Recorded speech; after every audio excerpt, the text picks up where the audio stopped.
If you're a podcast host, listen up, this one's for you. My name is Allie Jackson. I'm the host of Finding Mr. Height, a dating and relationship podcast that I've been doing for 4 years now, sharing my positive and practical approach to dating that's built on my own life experience. And I wanted to share another experience that I've had, my secret behind monetizing my show. It's called Red Circle, and I was just telling my colleague about how much I love their platform. With Red Circle, not only am I getting a seamless hosting experience, but I also love the support I receive in ad sales. It's not just typical ad sales either. It's targeted opportunities based on my show and my life. And the platform is super simple. You just set your preferences and Red Circle matches you with sponsors that align with your show. You can vet every opportunity and their platform gives you great analytics. More recently too, my Red Circle team has brought me opportunities outside of my podcast on social media to really augment the podcast partnerships, bring them full circle. I just can't recommend them enough. If you want to give it a try, go to redcircle.com to get your free trial. That's redcircle.com for a free trial. Yo, this is Rich Latta from One Nation Radio. This is brought to you by the Social Suplex Podcast Network. We present to you the Ace of Podcasts, Keepin' It Strong Style.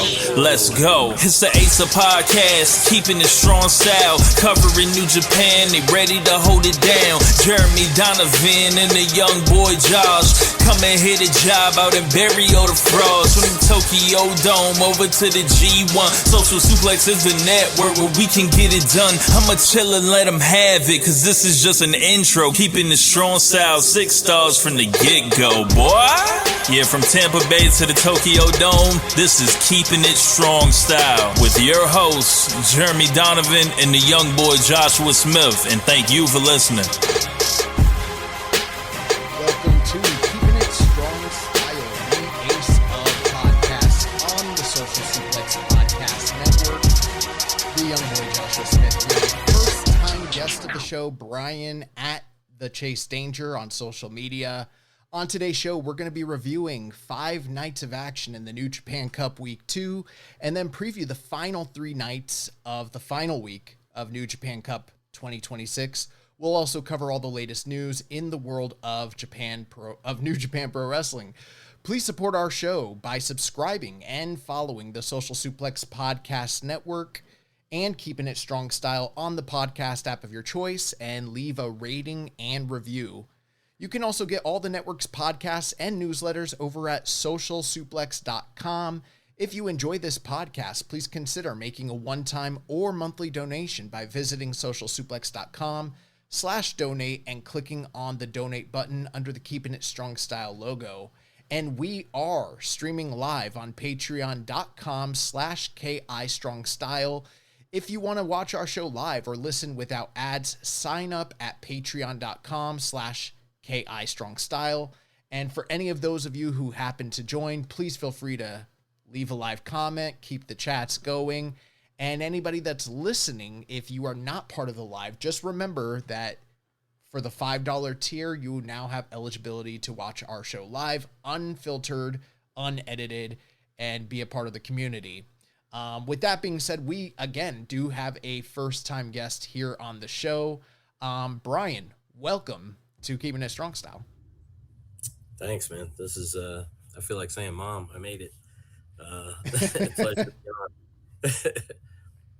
Yeah, so, you know, we know you're a longtime listener. Me and Jeremy, we spent a good bit of time out in Japan with you back in January. The last time we saw each other was, I believe, on the night of New Year Dash at Ota City, right? Oh, yeah. So that was one of the highlights of the trip for sure. And you were gracious enough to help us, you know, kind of navigate some of the ticket systems and arrange for some of our, you know, shows. One of the shows we didn't even get to attend, which is fine. But you've been a longtime listener, correct? Yeah, more or less, pandemic is what, you know, I met you guys out in Cali. I don't remember what the heck show we went to, and they had the fan club thing, and it was like us and my friend Tara at like some kind of, I think it was like a Brazilian barbecue thing that they invited us to. Yeah. So I met you guys back then, and then wasn't in a position to listen to too many podcasts, but man, when the pandemic hit, and then once I started this business up afterward, in the car a lot. So I was like, you know what? Let me listen to the Keeping It Strong Style. So now I don't miss episodes anymore. I Wait, hear everything. this is off topic, but when you say your friend Tara, do you mean Tara from like Orlando area? Yeah, Oh, okay. Yeah, we know small Tara. world, right? Yeah, yeah. Okay, that's yeah, I didn't know that you guys were friends. That's funny. Yep. Yeah, I remember that. Yeah, shout out to Esteban and the unofficial New Yes. Japan, North American fan club for hosting us and paying for all of us to have free Brazilian steakhouse. I was like, this is swank, man. Yeah, I can't say too many other fan meetups. We've hosted quite a few of our own, and they were never quite as lavish or catered. So that was pretty awesome. But we're glad to have you on the show. And anytime we do have a first time guest, before we jump into the action, because I know we got a lot of nights to cover here, but we always like to get to know the guest and ask a few questions. You probably heard this before, so it's maybe not foreign to you, but let me start by asking what we ask everybody. When did you start watching New Japan Pro Wrestling or even, Japanese wrestling as a whole? Yes. So, I mean, first impression of Japanese wrestling was, I'm old, so I'm going to date myself here. So when I was a kid, seeing like the Crush Gals and then Jumping Bomb Angels and Bull Nakano and Dump Matsumoto, and then later on WCW when Kensuke Sasuke and Hiroshi Hase and Muda were there. And that's what really piqued my interest, seeing people like them and Liger. And, tape trading, my friend used to get a ton of tapes and we used to watch New Japan, All Japan and everything. And then lapsed, on a lot of stuff. And then with the dawn of streaming services, once New Japan World came in, Kenny, Okada, right around that time, and haven't skipped a beat since. I kind of been watching just about every show I can since then, avid fan. Yeah, I was going to say, when you mentioned that you were watching, All Japan Women's back then, I was like, Yeah. how did you even have access to that? But I'm assuming, like you mentioned, it's through tape trading. Yeah, it was all tapes. I mean, it was kind of annoying because, you'd get a tape and then, you'd miss stuff that happened. And so you're just watching matches at that point. You really can't follow storylines and everything the way you want, but the matches were freaking awesome. So it didn't really matter. We're just all sitting around like, man, let's get more of this and watch it. Yeah, I mean, I guess that's where, and now it's become so popular to criticize and, kind of dogpile on someone like, say, Dave Meltzer. But at the time, him and then a few select others, but he was clearly the one of the first and most early prominent, newsletter writers where you could keep up with not only the background ongoings, but also, some of those storylines. And I was never as proliferate when it comes to like tape trading, but I had some exposure to that stuff at the time. And you're absolutely right. Like you couldn't, unless you got a full show, which was rare. But if you didn't have a full show and you're just watching select matches that are kind of thrown on a comp tape, you don't know exactly what's going on, but you can kind of, if you had the newsletter and you can kind of cross-reference and you can kind of piece some of it together. And then, this is all before like even the internet and, like the message boards where that kind of like connected people and made it even more accessible eventually, Yeah, it was tough until like I think it was IVP Video. We were getting like Dragon Gate like DVDs from, and they were pretty consistent, so we were able to follow along, and if we like missed one, we were pissed. We're like, oh man, this guy turning or this unit breaking up. It was but yeah, it was good times. So you mentioned that you're a fan of like the 90s of New Japan, and then obviously kind of what a lot of modern fans call it the golden era, this like late, mid to late 2010s going into the pandemic era. What would you say is like your favorite New Japan match, and which of those like eras does it fall into? So favorite match is hard for me because there's a lot of like recency bias and stuff like that, and there's ones that stand out, Shibata, Okada, it's Kenny, Okada, the ones everybody's going to mention. Mm-hmm. But one of my favorite matches, I'm going to give one that's more recent, and it was Hinare and Hiromu when they went one-on-one. I loved every bit of that match. That and also The match, we all saw it together live, honestly. Zach and Oiwa versus Knockout Brothers. I'm a big tag team wrestling guy, and that match was like unreal, seeing that match live. So that's another one. We got a Ziggy run in. Brian, I don't know if you watched the show live, but this is Ziggy. And yeah, he's not having it, so he's going to be, for those of you that are not watching live, you don't get to see his, beautiful visage. But I totally agree with you. You know what's funny is, like, in our Discord, we had a lot of people that were just not super receptive or high on the Hanare and Hiromu match. But if you go back and listened to our review of this show at that time, me and Jeremy were both thrilled with how great that match was. And I think it is super unheralded and underrated. So I agree with you. I think it's interesting that you, and no shade on it, but you mentioned that tag match, and that tag match we saw in 1-5 was outstanding. But it is interesting that it followed two of the best matches in most people's like notebooks just the night prior, and that maybe you're a little bit more preferential to the tag team match on 1-5 than say like the top two matches of Wrestle Kingdom. Well, you know what? Tana Okada actually exceeded what I thought we were going to get. It had me fished in the whole time. I was marking out the whole match. Yeah. Hoping Tana would actually pull it off. So it was great. I think some of it skews to, we were a lot closer at Dash, and when there's matches and I can see them up close, I get way more swept up in it. Like Wrestle Kingdom this year for me, the prior 2 years I was up in like the royal seats up front, like the first 5-6 rows. Yeah. And it's a totally different experience than being back in the stands. I don't get as caught up in it. So I think that's part of it. I feel like a lot of times experience adds a lot to the match. Yeah. And how you, how you view it through your own lens.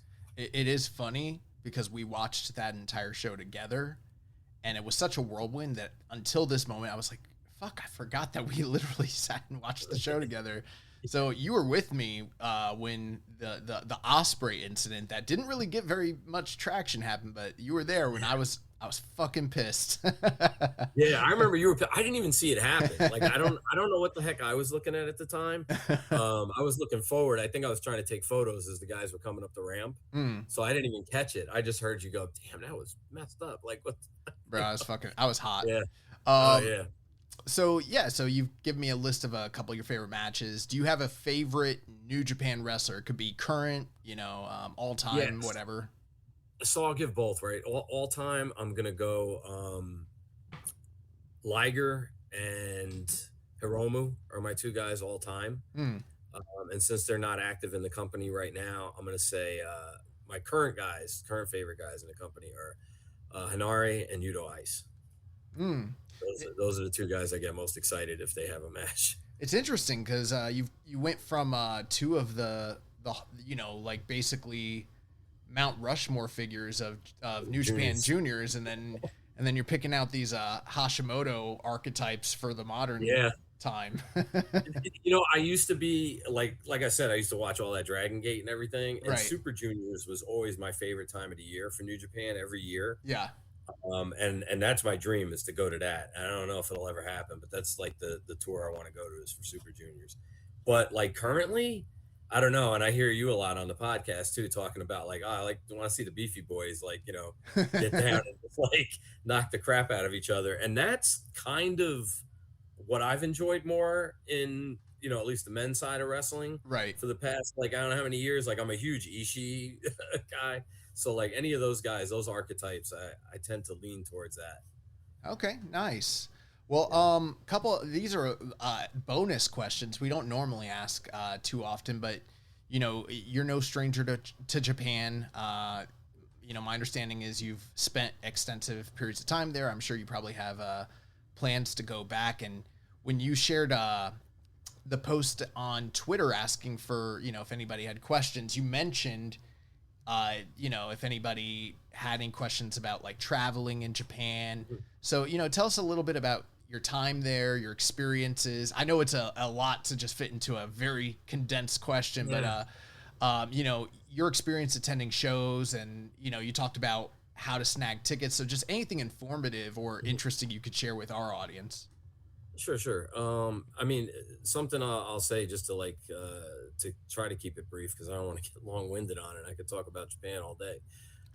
But if anybody after the podcast, if anybody's planning on going over there or wants to go over there, and you're worried about language barrier, how to get tickets, how to get around, where arenas are, transportation, stuff like that, feel free to hit me up, because in 2019, I was just somebody who was on Twitter who made a bunch of friends that like wrestling from all over the world, and were trying to convince me to go see my guy Naito go for the double gold. And I was worried about a 15-hour flight, language barrier, everything else, and people encouraged me to go. So now it's like, because I went and they all helped me out so much, I like to pay it forward to anybody I can, and just try to help other people have that experience, because honestly, it changed my life. It's the most fun I've ever had is going over there and going to shows and just enjoying Japan in general. If anybody, needs any tips, needs to find out how to get tickets, if you need help getting tickets, and I'm over there and you're coming over, Jeremy and Josh can attest. I'll give you a hand. I don't want anything out of it. I just want you to get, more people enjoy shows. That's a fucking lie. The vig that you put on us to cover the expenses was outrageous. So don't let this guy, he's from Jersey, bro. Don't let him, Yeah. I'm Italian, so it's like, How many trips have you made to Japan, by the way, and how much time have you spent there? So the first time I went was literally end of 2019 into 2020, and it was only supposed to be a 2-week trip, and then I extended it a week because I was having too much fun, and then came back home for like a week or two, and I already had tickets that I bought for shows to go back, because my favorite wrestler of all time, overall, Kagetsu, was retiring. And I wanted to make that retirement show. So I bought a ticket and I was going back for that. And then all of a sudden COVID started popping off and they were canceling. Like, I had tickets to the Hiromu Naito, anniversary match that never was, tickets for New Japan Cup, Stardom, things that just heartbreaking. Yeah, it was nuts. I had like all these refunds when I got over there, and all the companies started shutting down. So then the only ones that were open were like more or less like the freelance, the smaller Joshi promotions were still open. And I went there, and it was cool because I got to a lot of the wrestlers. I got to know them just from running into them so much. So that trip was weird. That second trip back because of COVID, was there for a couple weeks, and then after that, once I came home, we all got locked down, couldn't go back there for a couple years. And then when it opened back up, I started a business up with a friend of mine. And because of that, it was too busy. So then finally, end of 2023, I went back, end of 2024 and end of 2025. And each time I've stayed for increasing periods of time, from a month and a half to this past time, I was almost there 3 months. It was just about. Wow. And I had to drag myself back home. So it's funny that you mentioned Kagetsu, just because I've noticed with this recent face paint that Jake Lee has been sporting, it's very Kagetsu-ish. And I actually I'm not the biggest Joshi head. I couldn't remember their name, but I was like, who was that wrestler? And then you just brought it up. And I'm like, okay, that's who that reminds me of. A little bit. Kagetsu, when the first time I saw Kagetsu, their look reminded me of like Road Warrior Hawk a little bit, with the paint, and I was just like, I was all in immediately. Now, one last question about Japan, because like you said, you've traveled over there quite a bit. You've seen quite a few shows. How many other companies other than just New Japan are you actively following, or how many different companies have you attended their shows for? So, I mean, in terms of actively following, it gets rough once I get back home because of the business, so I can't keep up the way I need to. So I'll have a chat with friends of mine, and, we'll keep each other abreast of like important stuff. But pretty much in terms of general following, there's not many, like, I'm not into deathmatch stuff. So Big Japan, complete, you know, uh,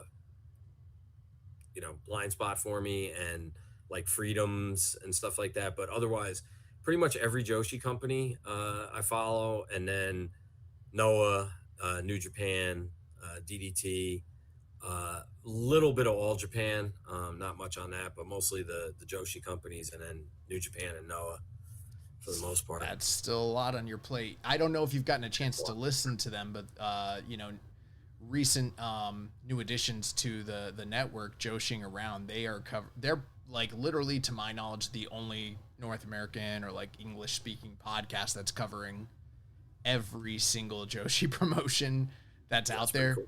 Yeah. I mean, for me, the shows are a little daunting just because it's a barrier of entry. I don't know everybody, but I've given them a few listens, and they have a really quality show, so definitely check them out.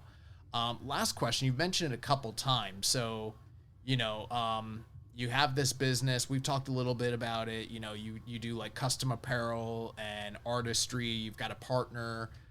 You guys work with like clothing shops and sell at conventions and stuff like that. So tell me a little bit, or feel free to give us a shameless plug if you'd like, but tell us a little bit about what it is you do and how that works.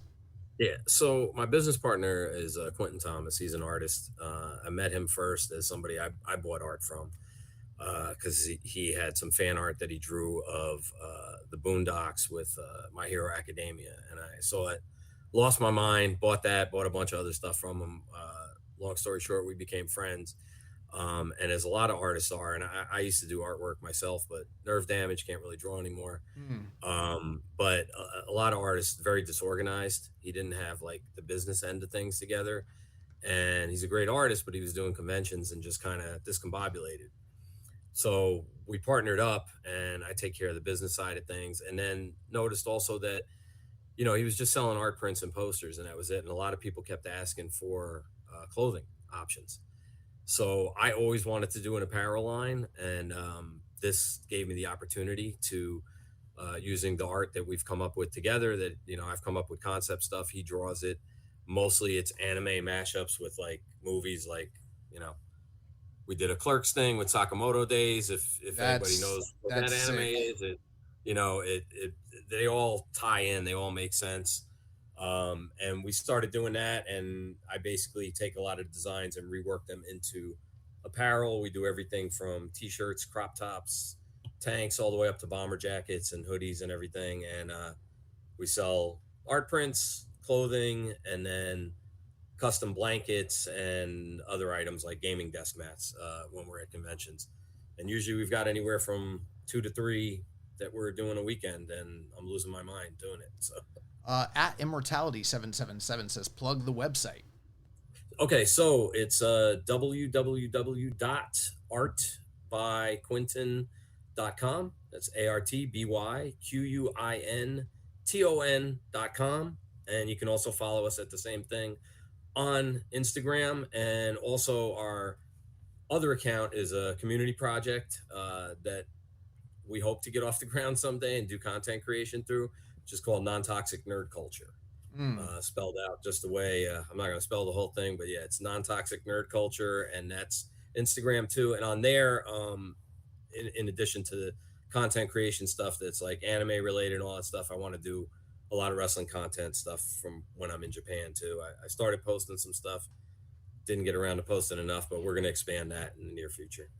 Well, no promises, but when Chop Dash Tees went down due to Trump and the tariffs and the costs that prohibited Dickie, who was our partner for a bit there, from doing merchandise, you reached out to us. We've never been able to completely reconnect to kind of figure that part of it out, but I'm sure at some point, for those of you that are listening, who knows, could be a collaboration down the line, and we'll see if we can get some cool merch out for you guys so that we can line our pockets, me and Brian. So and we met Quentin in Japan. I know he's not necessarily like an avid Japanese wrestling fan, but a really cool guy, and I know you guys got to attend quite a few shows and have had a great time out there. So, really cool. Let's jump into the New Japan Cup action though. So we've got 5 nights here. We're not going to cover too much on the undercards just because there's a lot to discuss here. I will touch on some some story beats, but that's about it. So the first night of action was night 5 from the Zip Shigato Arena in Okayama. We had a reported attendance of 1,233. This was Tuesday, March the 10th. The Knockout Brothers in the opening, they defeated Aaron Wolf and Yasuda at 8:40. Yuto Ice hit an ice high on Yasuda. This was the first young lion tag for Aaron Wolf and the first non-House of Torture Wolf match in quite a while, so that was good to see. The United Empires, Akira, Okan, Hinare, Lee, and JAY, they defeated Bishamon along with Oleg Bolton, Matsumoto, and Toriano. Young hit the Bite the Dust on Matsumoto for the win. This was preview matches for Lee versus Goto and Bolton versus Hinare later in the week. The TMDK team of Jackson and Fujita defeated the United Empires' Cal Newman and Zane J. Jackson hit the Jagged Edge on Jay for the win, and this was another preview for Jackson and Newman for later on the tour. Fourth match of the night, the House of Torture's Owens, Narita, and Yujiro defeated Kojima, Umino, and Honma, 10-23. Chase hits the C trigger on Honma for the 1-2-3, and this was a preview for both Umino and Yujiro, as well as Narita and Kojima later on the tour. And the final undercard match of the evening, we had the TMDK team of Oiwa and Zack Sabre Jr. defeating the Unbound Company team of Daiki Nagai and Yota Tsuji, 12-09. And again, Oiwa hit the Chaos Theory on Nagai for the victory here. Zack and Oiwa were tagging together, but would face off as opponents. So somewhat of a preview. And, incidentally, another Tsuji, Zack Sabre Jr. focused matchup kind of continuing there. I don't know if that'll play into the story of the tournament itself, but that's sort of been a focus on this tour. That is going to take us into the first 2 review matches of the tournament. We open up with Shingo Takagi versus Don Fale in second round action. This was a first ever singles match between Shingo and Fale, believe it or not. And fortunately for the listeners and the viewers at home, Shingo was successful. He was able to defeat Don Fale at 9:30 with the pumping bomber. Brian, what were your thoughts on this match? My thoughts were, I was waiting for it to get to its finish. And, there was a time when, when I first saw Fale back in the day, I thought he was pretty cool. Like this guy's a badass. And now it's kind of like, I don't really need to see a Fale match. So yeah, I was just kind of hoping Shingo would get it over with, because I was shocked that Fale was this far in the tournament, to be honest. So I take it to mean then that for you being surprised, that probably means that you were anticipating an Aaron Wolf victory over Fale in the first round. Yeah. I thought that one was a no-brainer for him to get, some of his clout back after the 2-minute massacre from Ren Narita and House of Torture to lose the Never Belt. I figured that would be his first step back, and not so much. It felt like they were just kind of pushing him further down. Yeah, I know in my bracket, and I did it live on the air with everybody, and you and I were talking about it pre-show a little bit, but I booked Aaron Wolf to go fairly deep in the tournament, but not because I didn't think that Geto would do exactly what he did, because it's classic Geto, but I was holding out on hope that with some of the signs of fresh life and creativity that we saw in early January, that we might do something different and kind of turn things on their head. And unfortunately, they didn't go that way. Now, with this match, though, it was exactly what you would expect. The House of Torture slop, Shingo having to overcome the odds. But one thing, actually two things that were really big takeaways for me. One, I know that we've all lamented Don Fale for quite a while now. You know, he's put on, at one point he had lost weight and then he regained the weight, then he got pretty heavy. I think he's a little trimmer than, you know, his heaviest, but that's still not really honestly saying much. He's very far off from like his peak physique.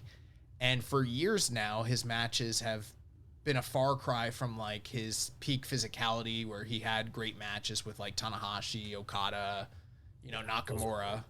Yeah, and so he's not really that guy any longer, but every now and again they dust him off, they bring him out, and they put him in one of these premier spots, and he's sort of just this lumbering mountain that people have to overcome.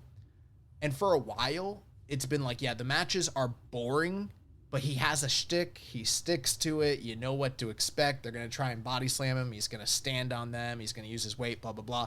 And that is still the case here. But the one thing that was really jarring and noticeable to me is how washed he was in terms of just the basics of professional wrestling. And I haven't heard anyone else really pick up on this, and I keep an eye out on this just because, you know, there's a big part of me that wants to go back to training, and, you know, I try to analyze matches sometimes from like a wrestler's standpoint, even though I'm not really a wrestler, I still study it that way. And I saw him like selling way before a lot of the strikes were happening. I saw him, or selling way after the fact, like just the mistiming. I don't know what the fuck was going on, but like he couldn't move. He couldn't read what was coming. There just seemed to be this inability for him to actually work even a basic believable match with Shingo, who is one of the most, you know, easy to work with guys, one of the most bankable hands that you have in the entire company, and he couldn't even put together or even work a competent wrestling match, like even just the basics. Yeah, it's weird. I don't know, like, you know, not to beat a dead wolf, but you know, I don't know what this did for, you know, it did nothing for Aaron Wolf losing in the first round to him. And then if you're gonna have Aaron Wolf, like, to me, like, lose, like, not super push the guy or whatever, I think him getting in there with Shingo and taking a loss to Shingo in a match would have done a lot more for his popularity, and at least we could have seen him against a different type of opponent. As soon as I saw Fale win, I'm like, we're gonna Shingo versus Fale. Like, we know Shingo's winning. Like, Fale's not gonna beat Shingo. There's no drama there. But then we have to sit through it, and it's probably gonna look bad and look sloppy, and that's kind of exactly what it was. And like you said, it was even surprisingly so. There was obviously the one big teased bump of the evening where the whole entire match, Shingo's trying to get this guy up for a suplex. Time and time again, he's unable to, you know, get it. And then right towards the tail end, after fending off all the House of Torture members and the slop and everything like that, he was able to get Fale off his feet, give him one big major suplex, which was exciting and probably the highlight of the match.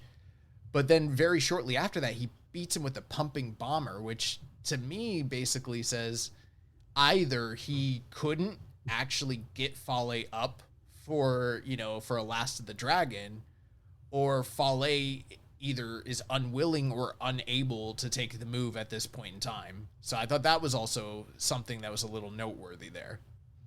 Yeah, I mean, he's a really big dude. Yeah. Bingo's strong as heck, but to get him up for that move would be that would be a tall order. It was interesting in our Discord chat. There was a big discussion point after this, because there's been a lot of fatigue, even within, you know, the kind of echo chamber we have about, you know, House of Torturism throughout this tournament. And then there was a growing sentiment that, like, of all the guys, whether it's Chase, Narita, who else is in the tournament other than those guys and him? I'm forgetting somebody else, I feel like.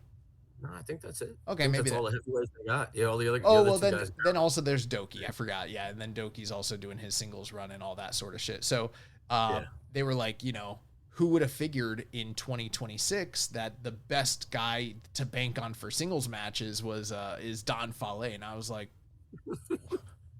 And I was like, what are you guys talking about? That's not true. And they're like, he does one big bump and it's exciting. And the matches are, this one was sub 10 minutes, so it's better. And I was like, honestly, guys, I'm not going to litigate who is the... Oh, Yujiro. That's the other guy and you're Yujiro. thinking. And Yujiro's in there. Yeah. And I had to tell them, I was like, I'm not going to litigate who is the best of the worst wrestlers in the worst group in the entirety of the company. Like, it's a push. Like, there is no excelling talent in this group here that we can all point to as the savior of House of Torture in the absence of evil. Like, it's just not a thing. Like, we can all accept the fact that these guys are not it right now. It's okay, you know? It's weird. I've never seen a group have such cool merchandise.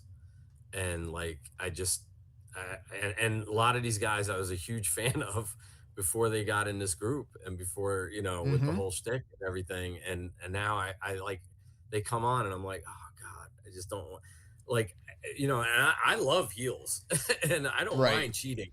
Like, there's always this comparison that I see that's a really stupid comparison to me, being a big Stardom fan. Like, I love Hate, right? Hate cheats in, I don't know, 90% of their matches, but they don't do every single, like, they'll do one thing. Like, Konami will spray somebody with a spray can. Every now and again, there's a ref bump, or, somebody throws a chair in the ring or something. They don't do every single one of these things in a row. And then on top of it, barely wrestle a match that anyone wants to see. Right. The matches are always good. And then there's some element of cheating, which is what I grew up watching wrestling and seeing heels do. Yeah. And it's fine. This is to the level of like, oh my God, are you trying to make me turn this off? Like, what's redeeming about this? It's not fun. Yeah. And I think I agree. Obviously you've heard our complaints about it, and I totally concur. I could dogpile on it all day, but fortunately Shingo gets through here, through the second round, and they were structuring it so that he would face off against the winner of the next match, which was the main event of the evening. So we saw the contest between Yuya Uemura and Drilla Maloney from Unbound Company. And this was also, and this is something I've started to track as we're getting deeper in the tournament, like, what is the history behind these guys? How many, like, putting on my Chris Samsa hat, how many matches have these guys had before? This was, again, another first-time singles matchup. And 22 minutes, 28 seconds. I believe it was one of the more well-received matches of the tournament. Yuya Uemura does defeat Drilla Maloney with a roll-up victory at the tail end of the match.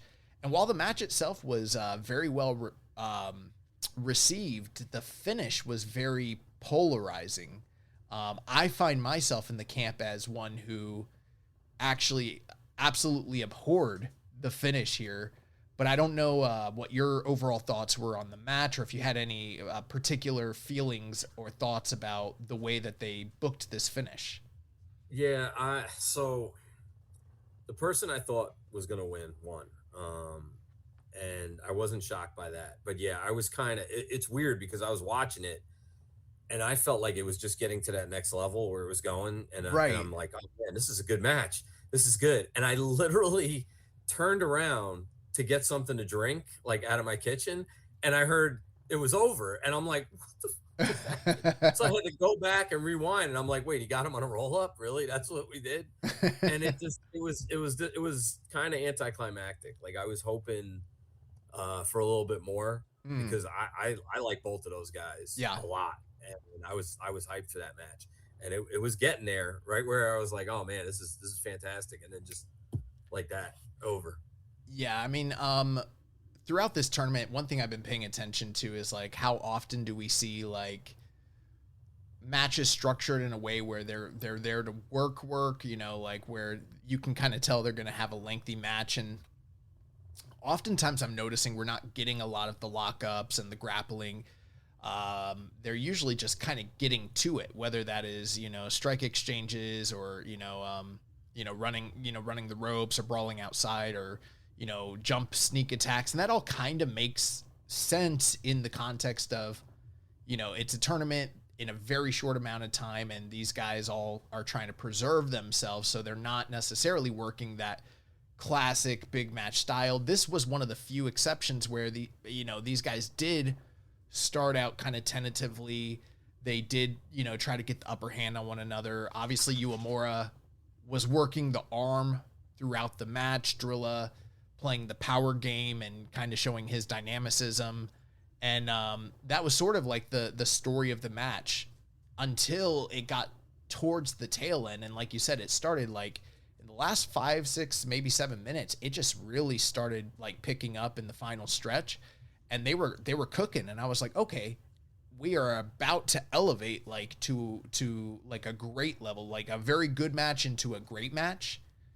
And then what happens down the stretch here is Drilla catches Yuya Uemura, puts him up for the Drilla Killer, lands his most devastating finisher, and then sits on his chest to, hook the leg and sit back with it. And he sits too far back, and the move gets reversed, and Yuya Uemura is able to capitalize off of that and leverage it into a reversal pinfall victory to kind of shock Drilla Maloney. And there was a lot of folks. At first, I watched it, and I was heated, very heated. And then there were a lot of people that were like, you're wrong on this, and had a completely different opinion. So I do think that this was a finish that was very polarizing. There's some people that like absolutely were ecstatic about it, but I have a long list of issues of why I very strongly disagree with this finish. Any other thoughts that you want to add to either the structure of the match or, the decision for how they laid this out? So right to the point that you're making, and it almost feels like it's weird. Like there's this virus going on right now in, and I don't watch enough Western wrestling like currently to know if it's spreading over here. But in Japan, there was a match like right before I left, and it was, I can't remember who the heck it was that was wrestling. Oh, it was like Waka Tsukiyama in Stardom, who's basically a jobber. If you don't watch Stardom, she loses all the time. Facing, I don't know her, but listening to One Nation Radio, I always hear Rich go Waka. It was in a tag match, and Rena, who's pretty high up the card there. She's one of the teenagers. Yes, yeah. She nailed her with her finish, one of her finishers, and it was literally like she hit it and she just went to pin her, and it was the same thing. She covered her with the legs, and Waka just rolled her over 1, 2, 3, and I'm like, wait a second, you just got nailed with her finisher, right? And this knocks people out, but somehow you, person who doesn't even win any matches at all, just rolls her over. And even though she's completely in control of the match, you kept her down for 3. And then I saw the same thing happen in like 3 other matches. Like, oh, wow. Not too long after that. I think another one was in Stardom, and I don't remember what other company. And then now this, and I'm just like, is this the new trend now that everybody's copying off each other, where somebody eats this devastating finisher and then they just roll through the finisher and get the pin and walk out like, hey, I won. I'm like, I don't get it. I hate it when that happens. I think it really diminishes, especially something like this, like the drill. He should be, out of his mind, not cognizant enough to pull that off after you get nailed with that. Right. Yeah, I didn't like it at all. I completely agree. And, spoiler alert, I never like to speak for him, but I did have a lengthy conversation with Jeremy's that day. And I can pretty much tell you that his thoughts and feelings mirrored mine very closely, or maybe even identically. So, I don't want to go off on too much of a rant, but I have a few points to make here on this particular topic. So, one thing, last week, me and MJ, we talked about the state of Yuya Uemura. He had some pretty, critical thoughts about how he's been booked, utilized, and even just portraying of himself.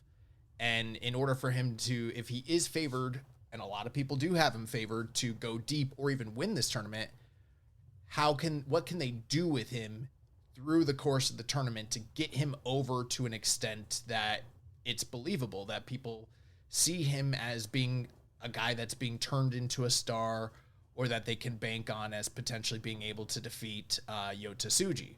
So There's that. And then one other thought that he had was it probably is going to be Suji, but they did just re-sign Drilla. All of his brethren, they all went to AEW. He stuck around, and he's kind of an unbound company, so he's not like the main player, but he is a guy that they probably have some sort of aspirations for. And with him just re-signing, and you want to keep him to be made to look strong, how do you do that in the midst of this match? And so I think that even unbeknownst to him, MJ was kind of already like signaling that there might be some fishiness potentially with the finish here. And the biggest thing for me is like with Drilla, like you said, this is a devastating finish. So much so that as a junior, he defeated Naito with it. He's defeated heavyweights with it when he was in the junior ranks. And then since he's come up to heavyweight, he has, he's a guy that like, he can't necessarily on any given night beat anybody, but the way that they have protected and created this finish, it's maybe not that far off from the way that people think of like the King Kong knee drop or the package pile driver or the bad luck fall, where it's like, if you get hit with this, doesn't matter what the hierarchy of the company is, you're going to sleep, It's maybe not to the same tier as like, say, the one-winged angel, but like nobody's kicked out of it so far. And it's visually just this very protected, devastating maneuver. So the idea that, number one, him landing that move on anybody would then somehow logically turn into that the person could, like you said, be cognizant enough to reverse anything within a matter of seconds into a pinfall is kind of ludicrous. So, and for me, as a very big believer in the maneuver, I don't want to go as far as to say it completely kills the maneuver, but it's not that far off from potentially diminishing the impact of what that move actually is. Because for me, I'm like, if he is in a position to just a moment later be able to leverage a pinfall or, to reverse into a pin, how do I know that he wasn't going to just kick out of the move in general? Yeah. So that's the first point. And I feel like for some of the people that are maybe on the other side of the aisle, I feel like how much you believed in that maneuver, how much you had invested in it, probably dictates how you received this finish. The second thing is, I don't believe that Yuya should have been able to pull off that pinfall victory. I feel like if you were going to go this way, right, and do this maneuver and then have it be where he rolled through too much, you probably literally should have just had Yuya fall off of him and maybe roll out of the ring and continue to sell the damage and then do a finish later on off of, and have Yuya go over however you wanted. That might have been a little bit more plausible. Or if you really were determined to have him get the pin, to reverse into a pin, then Maloney probably should have kicked out because this guy was so damaged. How is he pulling off the maneuver? So for me, that logic just doesn't work. It doesn't make a lot of sense. I also think, I heard some people say like, well, he sold it like death afterwards. He stayed late on the mat, and I'm like, yeah, but he won. You can't selectively. And some people are like, well, adrenaline is a thing. And I'm like, dog, every single person that's got hit with this is dead. So like, no, that doesn't work for me. How is he able, like, so we're going to be selective in that, like, for those 3 seconds, he's able to collect himself. And then after that, he's going to go back to selling the move as this destroyer of worlds. It doesn't actually make sense. It damages the maneuver. So those are a few of the points. One other thing that I think is really important here is I don't understand why Yuya had to win in this manner if you wanted him to go through. I actually don't think the finish is uncreative or even impossible to pull off. I think with a different set of circumstances and maybe not such a protected finisher, this could be a really cool and really creative way to do a finish, maybe like in a G1 match. But on this night, for a guy like Yuya, who needed to be established to be made to look strong and have a competent win, it turns him again into wacky roll-up guy who's kind of, banana peeling his way into a victory because, Maloney is a dumb jock and he just pulled back too far. I had a conversation with Rich. I know I'm going long on this, but I just want to get all this out there. I had a conversation with Rich. We were talking about it, and he was like, I don't know. I don't know. It doesn't seem that bad. And I was like, okay, let me put it to you this way. You're watching Dynamite, right? And I don't know who the opponent is, but let's say Kenny Omega hits the one-winged angel on somebody, and then he does the pinfall the exact same way Maloney did here. He sits on their chest and pulls the leg back, and he goes too far back, and the person rolls him up off of it. He was like, dog, I would be fucking fuming. I'd be livid. And I was like, that's what happened here. It's the same thing. And I think once I said it that way, he was like, oh, yeah, I think I see the issue there. Because it's not so much that Yuya outsmarted him. It's that this guy was a fucking idiot and beat himself. And it screams to me, most likely, we're trying to find a finish that puts over Yuya, but still protects this commodity, this guy that we just re-signed, who we want to be made to look strong. And my feeling is if you don't have enough faith in the guy to rebound from the loss and to make Yuya look strong, you probably shouldn't have booked this match at this juncture in the tournament if it's not the right timing to do it. Yeah, I mean, if he would have just hit him with the deadbolt suplex and pinned him, I wouldn't have seen any problem with it. I would have been like, okay, still excited for Drilla's next match, and he'll probably beat, whoever he faces next and get his, his heat back. Like you said, they're pushing Yuya to the top. Why not have him, just win clean, not wonky? And Shingo kind of, in his backstage comments, was alluding to, I don't know if you saw some of the stuff that he was saying, where he was like, the way you won wasn't impressive to me. He was calling him heat stove instead of heat storm. He was like, yeah, you're a heat stove. You're warming things up in the winter. That's about all you're good for. And he was saying, like, you're the sun. You're supposed to be the sun. I'm supposed to believe that. He was like, this is ludicrous to me. He's like, you're not going to go far in this world ripping off the president, Tanahashi. He was like, Yep. He's like, to me, that's all you look like is a knockoff. And I don't buy it. And I was like, Yeah. damn. Yeah. Okay. I mean, harsh words, and those guys have the latitude to, have some liberty in the comments that they make, but he's not wrong. I mean, if you look at Tanahashi circa 0304, it looks a lot like the stylings and the design of the gear and the hair. And, this guy even doing his own version of the frog splash a la Tanahashi. I mean, there's a lot there. There's a lot of the same DNA, so I get it. With that being said, I know that I'm crapping on the finish. I do need to reiterate that the match itself prior to that was very good and it was starting to verge on great. I just really personally hated the finish. Now, I feel like, again, a lot of other people, totally different feelings. That's definitely your prerogative. But for me, there's a lot of issues here. So that's my kind of take on it.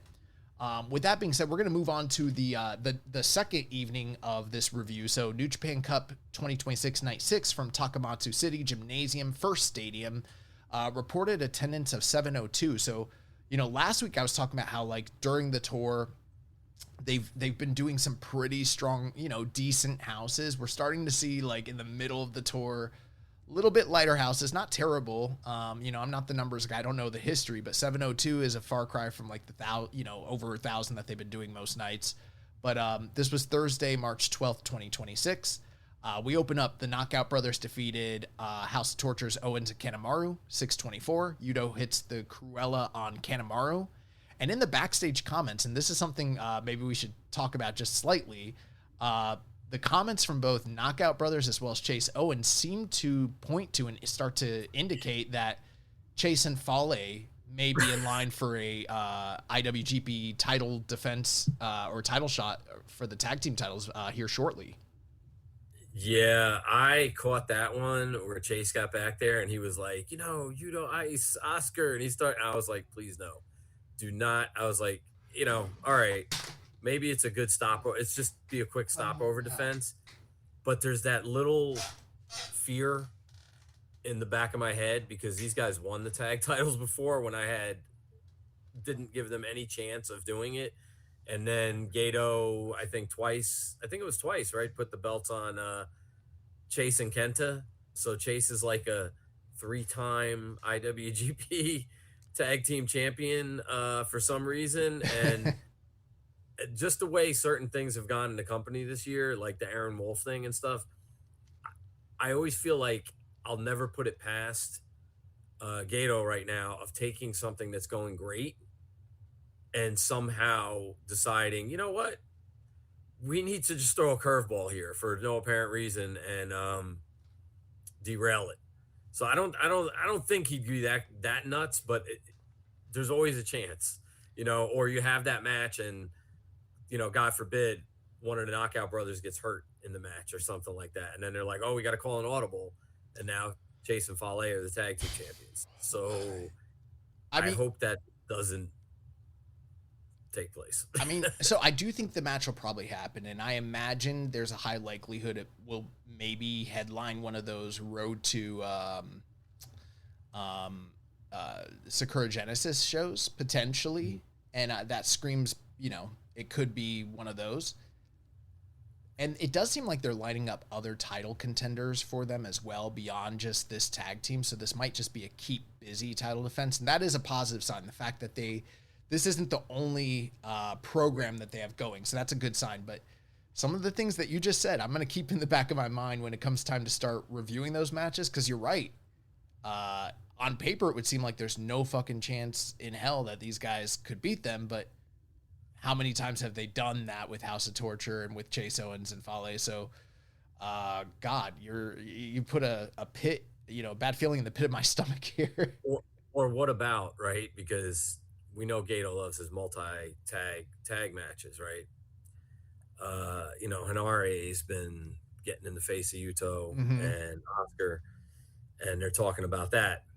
What if the reason we're hearing these at the same time is because it ends up being a 3-way tag at the end of New Japan Cup, at the finals, and maybe Knockout Brothers don't get pinned.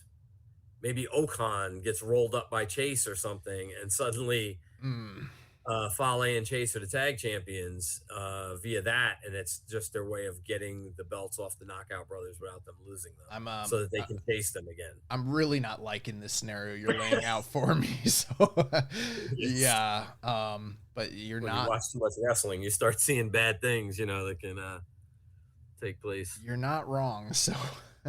We'll keep that in the back of our mind. The second match of the night, Oiwa and Zach team together. They defeat the Unbound Company of Daiki Nagai and Drilla Maloney, 7:04. Zach hits a front chancery / guillotine choke for the submission on Daiki Nagai. Again, Zach and Oiwa tag teaming as opponents. Post-match, we got some jaw-jacking between Zack Sabre Jr. and Drilla Maloney, which I thought was sort of interesting because they're not really embroiled in a program, but little bit of intensity there. Maybe that will lead to something down the line. Third match of the night, Aaron Wolf, Umino, and Yano defeated House of Torture's Dick Togo, Fale, and Yujiro, 6:29. Yano gets the schoolboy on Dick Togo. Again, Wolf and House of Torture, the feud that will never end. Umino and Yujiro, a preview for that match. And this is where we started to kind of see the Umino baseball glove message. They talked about it on commentary that we're going to talk about it a bit more during the review, but, him appealing to a better nature and the history between the two of them, and almost extending an invite to Yujiro to jump from House of Torture and, come back to Hantai and, learn to play ball. So that's going to play into that story. Fourth match of the night, Team DK's Hartley Jackson and Kosei Fujita defeated the UE's Callum Newman and Zane Jay in 5:35. Fujita hits a high angle Boston Crab on Jay for the submission. One thing that's been interesting is Jay every night, ever since he declared he's no longer a Young Lion, keeps coming out and they're forcing him to still enter to the Young Lion music. For a while there, I thought it was very entertaining the first time it happened where he's cut the music and he gets on the mic and he's like, I ain't no fucking Young Lion.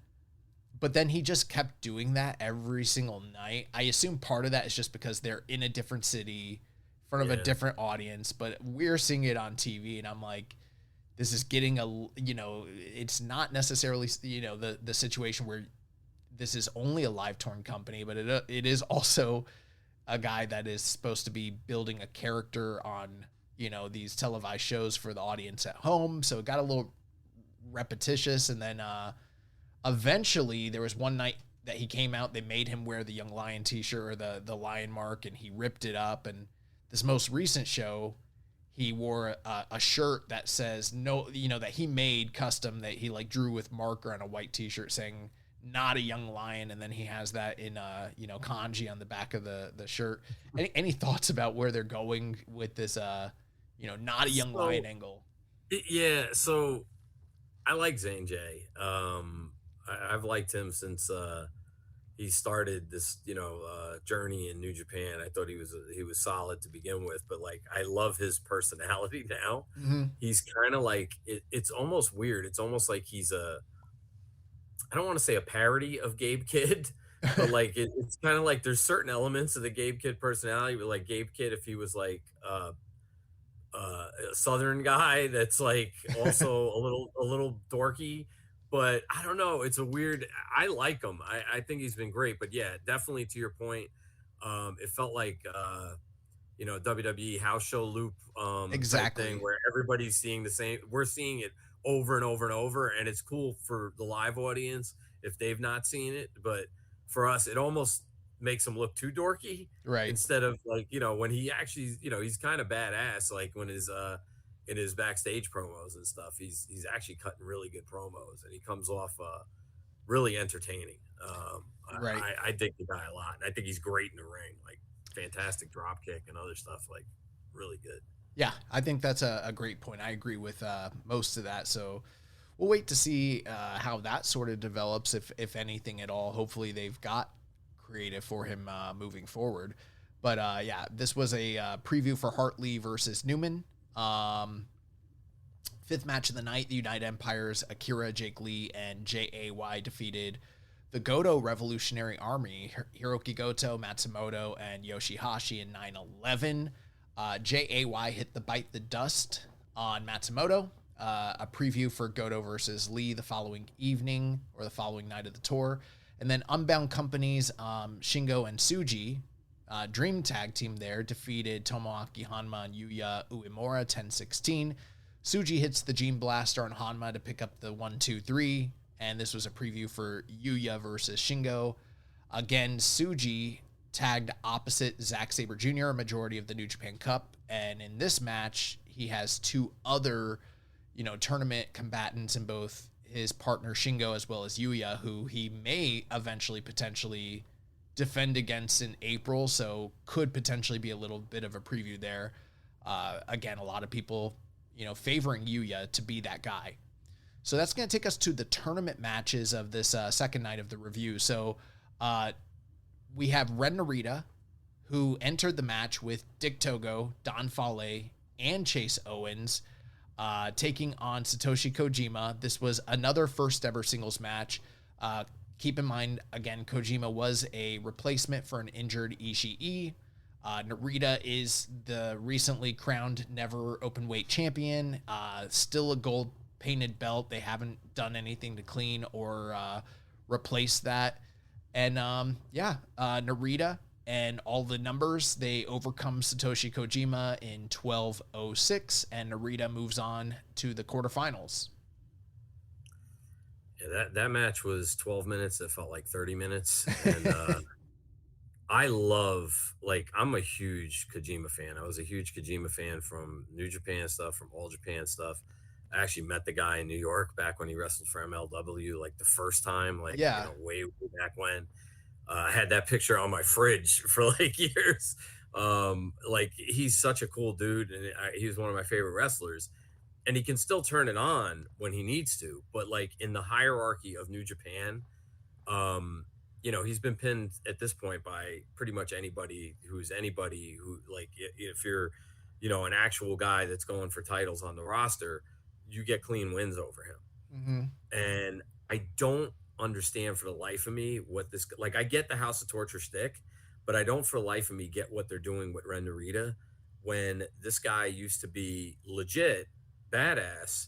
Everybody Shibata Jr., whatever, which, yeah, okay, he was. And, maybe he needed a personality shift. And I think the personality shift part of it is good, but it's almost like with the personality shift came him forgetting how to wrestle. And a lot of people try to mask the House of Torture thing as like, oh, no, but they just do this to get under your skin. They can wrestle, but they're doing it on purpose. They don't want to wrestle for the fans or whatever. Well, that didn't track in this match because the entire time he looked like he was fighting for his life. Yeah. Like he couldn't overcome Kojima, and he needed all that help to beat Kojima. So if you're positioning the guy that's the leader of the faction as he can't beat one of the dads, what is his ceiling? Like, this is like Evil probably would have beat him with a lot less help than that. And I just don't understand what they're doing with Ren, because a lot of the other guys in House of Torture, I get it. They're either aged out to a degree where they can't like put on like great matches anymore. They're still young, but they have some kind of really bad injury, and maybe that's why they slid them into the faction, and this is how they hide that. I don't recall Narita ever having any kind of serious injury or anything where he's hampered. Yeah. But they have him wrestling as if he is. Like, it's super frustrating because it could have just been a slugfest match with some type of cheating in it if you wanted to, but like the fact that he needed that much to beat Kojima, I don't get what they were doing there at all. Yeah, I mean, obviously, and that's a good question, and I guess that will lead into what actually happened here. So in a nutshell, it's essentially what you said. He basically wasn't a match for Kojima. They jumped Kojima early, but every single time that there was any sort of like real one-on-one contact, Kojima was primarily able to, turn the tide and basically play the hits, which is going to be like shoulder tackles, the elbow drop, the chops in the corner, flexing the pecs, everything that the fans there want to see from an older Kojima. And that basically meant that Ren Narita was, bumping his ass off and feeding for him and stooging and everything like that. But every time they were on the outside, it would be interference. It would be, I believe, I could be wrong here, but I think when I watched this, I meant to take a mental note of it, but I think there was 3 different ref pulls where they pulled it, where like Kojima had the match won, and in a 12-minute match, that's excessive. They put Kojima through. Did they put him through the table? I can't even. I've lost. Yeah, I believe they did. That was the part where I was just like, you need all this? Yeah. Like what are you gonna do when he's wrestling? Right. I don't know, Uemura or something in a big. You know what I mean? You drop the roof on him. Like, this is just. It's crazy. At a certain point, it came to where Kojima was doing, what Aaron Wolf did in his match against, Fale, where it's all the members are running in, he's clearing house, the ref's down, they're not seeing any of this. And then at a certain point, Narita, you think Narita's going to hit him with the reinforced push-up bar. And this was actually pretty fucking badass. Kojima Western lariated the push-up bar that's reinforced out of his hand with like no damage. He's just like, fuck that shit. And I thought that part was pretty cool, but eventually they were able to like low blow him, distract him, and then they hit the double cross for the 1-2-3. So in a nutshell, the classic, what were they doing with him from a micro standpoint? It was, we're gonna make Kojima look like Superman, the legend that he is, and, try to overcome the odds. And then we're going to make Ren Narita this dastardly chicken shit heel who needs to rely on all of the resources that are at his disposal to get rid of this guy, and to get heat. Essentially, that's the name of the game is heat. You want to see the baby face overcome, and he falters at the end because the numbers game is just too vast.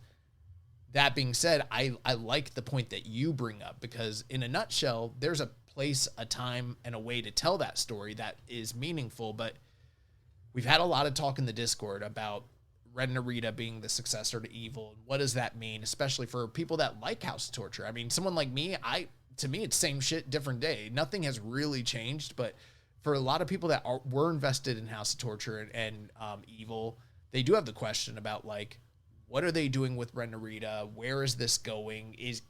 Can he even actually carry this group? You know, there's the questions about a lack of star power, a lack of projection, a lack of charisma that's all on display. And putting all of that aside, what you mentioned, the fact of if he's being booked this sheepishly this early in just this tournament against subpar competition, at what point do we get to him as the leader of this group, as, you know, one of these Reiwa guys? How is he going to be able to compete in, say, a G1 or in a world title match in a competent or believable way, you know? And maybe this does tell us a little bit about how Gedo sees the guy, you know, like maybe they're hiding him in plain sight. Like they've put him in this position to be able to say, like, we're giving you the ball, kid, but they're not giving him enough good creative to actually push him. And it is a fine line, you know, because it's like you think about guys in similar positions in years past, like Jay White or David Finlay, and it's like you have to toe this line between, like, we want to make them cheaters, we want to get heat, but we also want them to be believable and credible. And sometimes they start to get over, and how do you get that heat back? And even Evil has started to at times like cross over that threshold. So it is a fine line, but to me, it still seems like even though they're putting him in this position, I think all this really is him as being the stopgap for Wolf to beat him on Dominion. And then I don't know that they have big plans for him beyond that. And I don't know if he is going to be the long-term leader of House of Torture, you know, unless something really changes with him. I don't see that being the case. But I think the point that you're bringing up applies to that. What do you think they're doing? Yeah, I mean, I just don't. I don't know. It's because I thought if there was going to be a chance at all with Evil leaving and Ren Narita, and they're saying, oh, Ren Narita's the new leader, right? There was no real promo, nothing strong from Ren Narita saying, like, well, Evil's gone, I'm taking over, it's, you know, my House of Torture now. Nothing where he claimed leadership. It was kind of like they thrust it upon him. It was just matter of fact. Oh, he's the guy now. Why? Because he's the only guy that's not, you know, a heavyweight in that group that's out to pasture, like Yujiro, Fale, and, you know, Chase is not going to be the guy. So it was kind of like just de facto, he's the leader. But he's done nothing. He beat Aaron Wolf, but it was 9 guys beat Aaron Wolf. Yeah. There's no statement win from him. There's no nothing.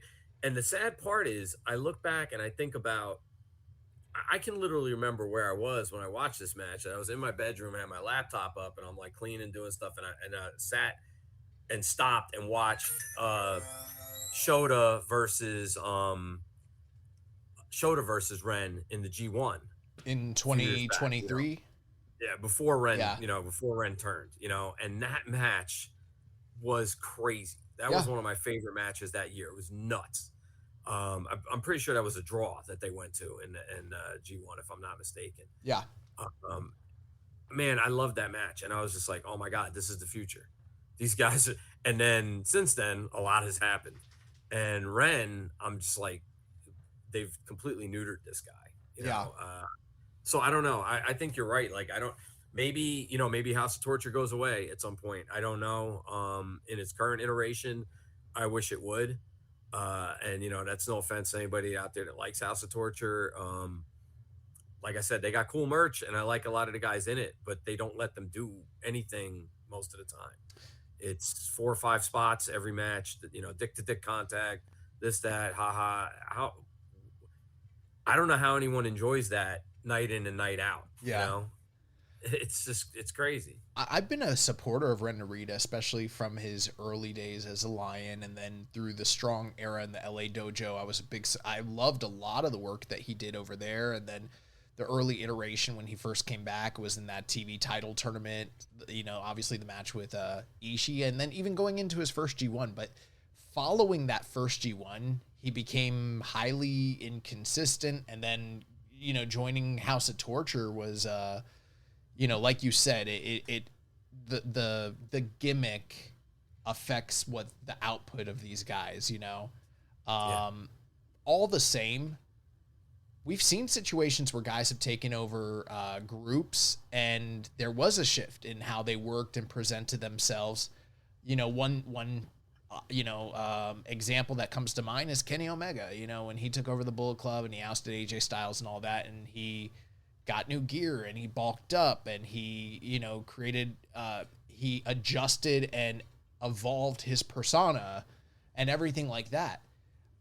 I'm not seeing that from Ren Narita. He's still working in the t-shirt. Nothing has changed about his look. He didn't, and maybe this also speaks to the idea that they weren't necessarily counting. I know that the word was out there that Evil could be looking to leave potentially, but I mean, this guy didn't get, sometimes when guys are going on a run because they start getting in really fantastic shape or they start really adjusting the gear or something, they add a facet to their game, and he has not changed the presentation. There's nothing really of note that has changed other than the fact that he's been thrust into the position. And even if I do somewhat conspiratorial believe that maybe because management or creative don't believe in him the same way they do the rest of the Reiwa guys, I kind of think they're still putting him in this position to basically have plausible deniability, say like, hey, we pushed the guy, but I don't know that they're giving him enough creative juice to warrant to be like, yeah, he's becoming a top star. He is the true replacement of Evil.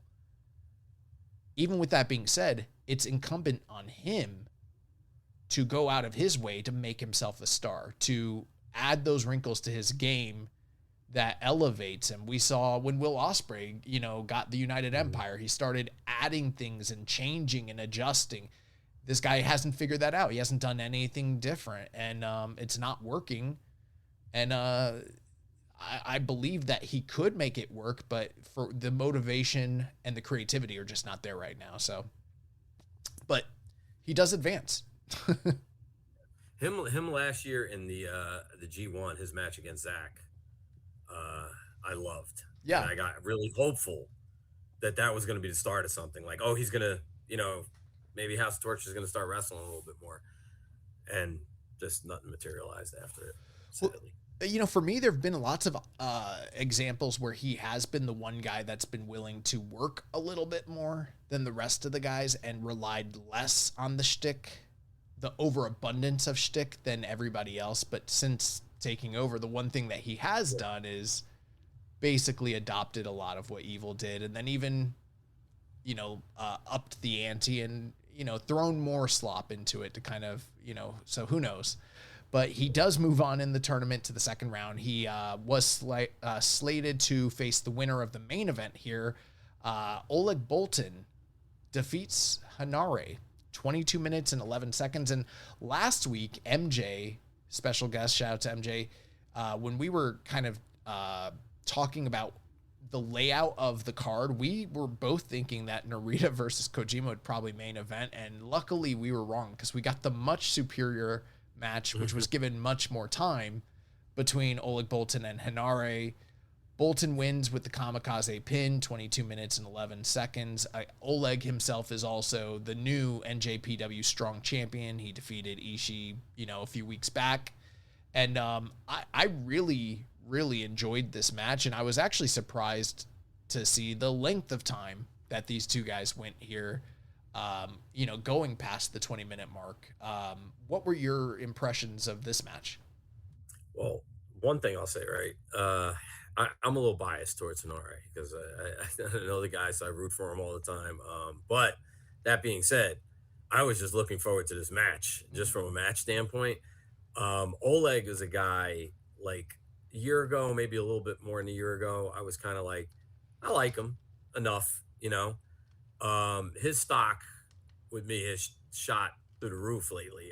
I was there for that match with him and Ishii in Trenton. Yeah. I didn't, as much as I love Ishii, I did not think that match was going to be that good. Yeah. And that match was fantastic. And then the Oleg ELP match, and that match was fantastic. Yeah, that one ruled. And then this, and I'm like, this guy right now is on one hell of a run, match wise. The Henare match didn't disappoint. It was awesome. It was the expected outcome, what I expected. I had Oleg moving on in the tournament, so I wasn't shocked. I thought it was fantastic. It was everything I hoped for in those two guys going head to head, and all it did was make me go, you know what? I've seen this twice now. I want to see it a third time. How soon can we get that again?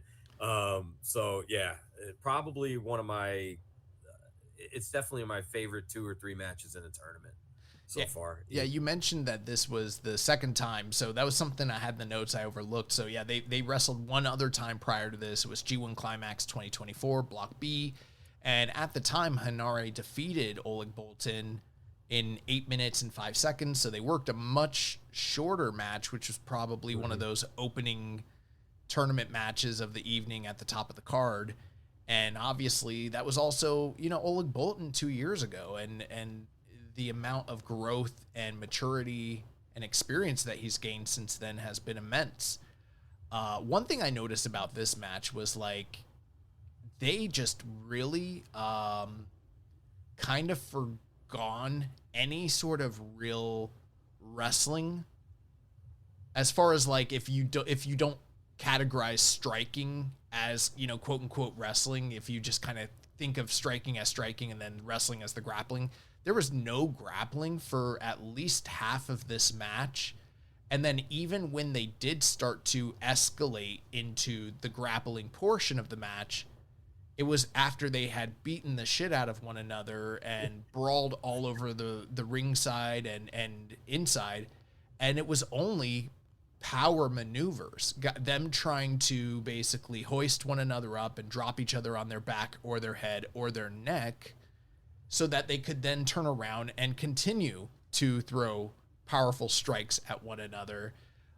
Eventually, of course, and this kind of reminds me a little bit of like 90s-ish New Japan, or maybe even a little bit of the psychology of like 90s All Japan. I don't want to like say that necessarily because some people are gonna be like, oh, that's disrespectful, but the psychology of it, of like starting with one thing and then continuing to escalate until like finally we're getting these guys doing super moves, super versions of their moves off of the top rope to like wow the audience. And then, eventually, Oleg being able to weather the onslaught of Henare, a guy that like, he hit him with all of his big moves. He kicked out of everything. Henare even kicked out of Oleg Boltin's kamikaze off the second rope, which I personally, I don't know if I would have done that necessarily, because I was like, to me, that's a super finisher. But if you wanted to make Henare look like $1 million in defeat, that's a great way to do it. And so it kind of still worked for me. But this show to me, like, yeah, Oleg Boltin has had a couple really great matches recently, like you said. But Henare, this is no knock on Henare. I'm a big fan, but he doesn't necessarily have the same reputation as being a guy that carries others to great matches as like ELP or Ishii. And I felt like as the veteran, he did an incredible job. This is the most physical I've seen him since, like, say, probably maybe some of those Gabe Kidd matches, or like the Hiromu match, the Never title match that you mentioned. Yeah. And I felt like him and Oleg, they just worked together like they fit together like a hand in a glove. And I would love to see them run it back again. Yeah. It's like he said, first singles match, and, it was well over 12 months. Mm-hmm. You're talking about, I think he said like 14 months or something like that, or more, that he hadn't had a singles match. So that's a hell of a match to have as your first singles match back, one-on-one, no tag partner or multi-man to rely on. Some of those guardrail bumps were, I have a bad back already, and it hurt even more just watching the match, seeing some of those bumps. Yeah. And you're not off base with what you were saying about like old New Japan or All Japan and stuff. The more you mention in that, like, that's the kind of match that it wouldn't feel out of place on like some grainy videotape that I saw like, 20 years ago. They got from somebody like with Taio Kia, like, Yep. brawling with somebody. It felt like it belonged in that era. Yeah. And I think these are two guys that if they were in that era, they would have fit right in on the roster. They remind me, they're both very much throwbacks in regards to that. And I think that's why I enjoy their matches so much. I did like too that Hanare and Oleg Boltin, once they got deeper in the match and they got to the point where they weakened one another to where they can start hitting, power bombs and suplexes and body slams and big power moves, that both of them are so spent that there's downtime to let everything breathe in between it. And it fits with the psychology of like the onslaught, the damage that was done. And the crowd is like being able to live and breathe and react. Mm-hmm. And they got the most out of everything. And I'm not saying like, this is, sometimes it sounds like old man Josh, talking about like the old psychology or whatever.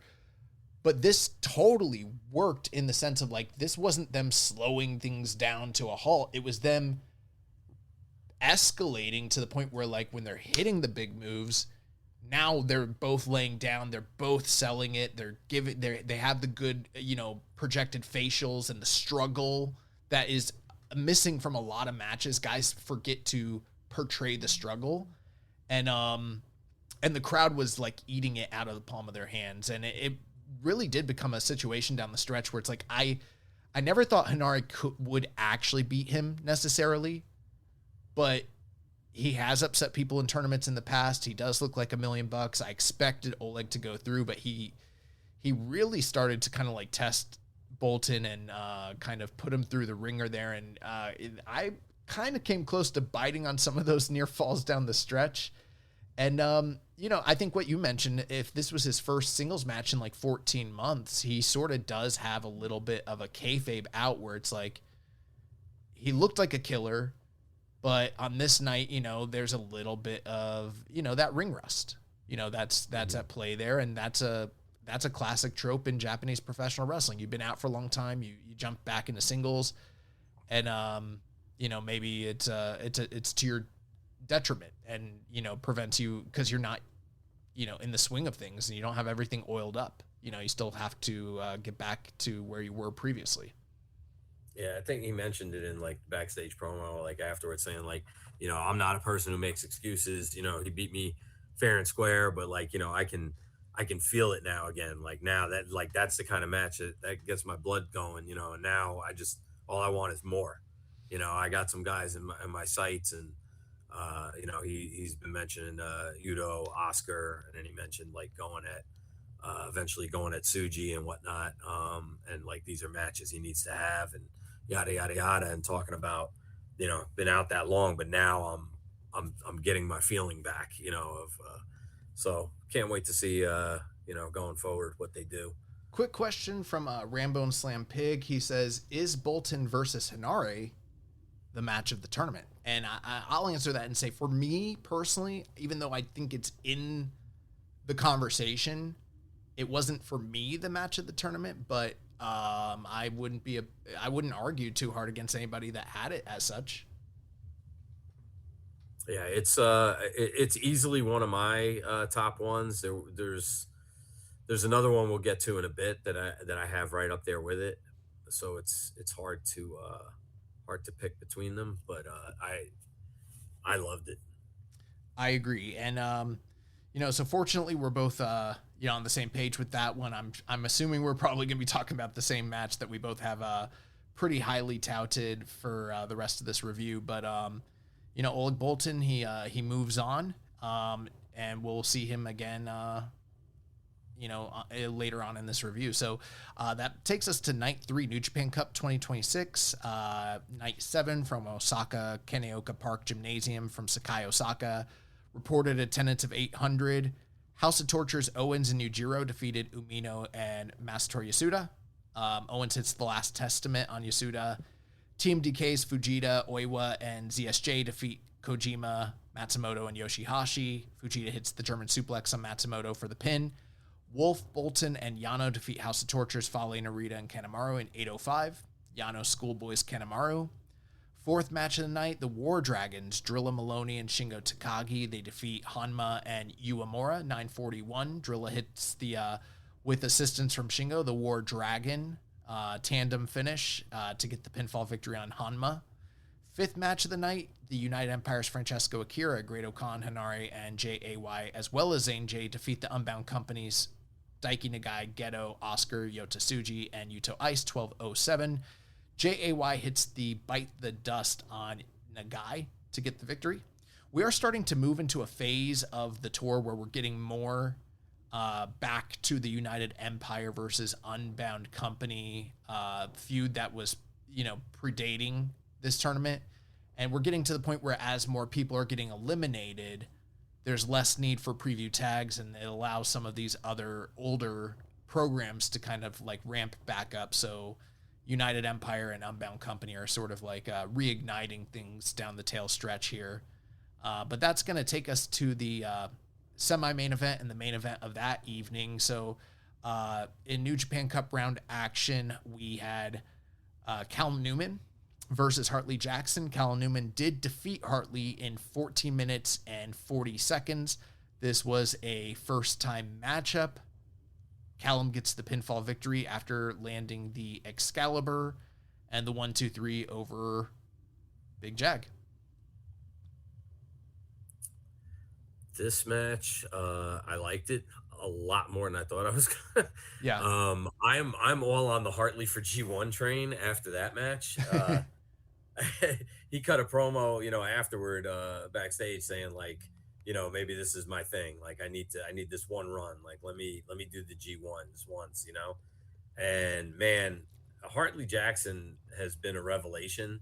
I feel like since he got to New Japan, I thought they were just going to use him as enhancement talent, let him just eat the pins all the time.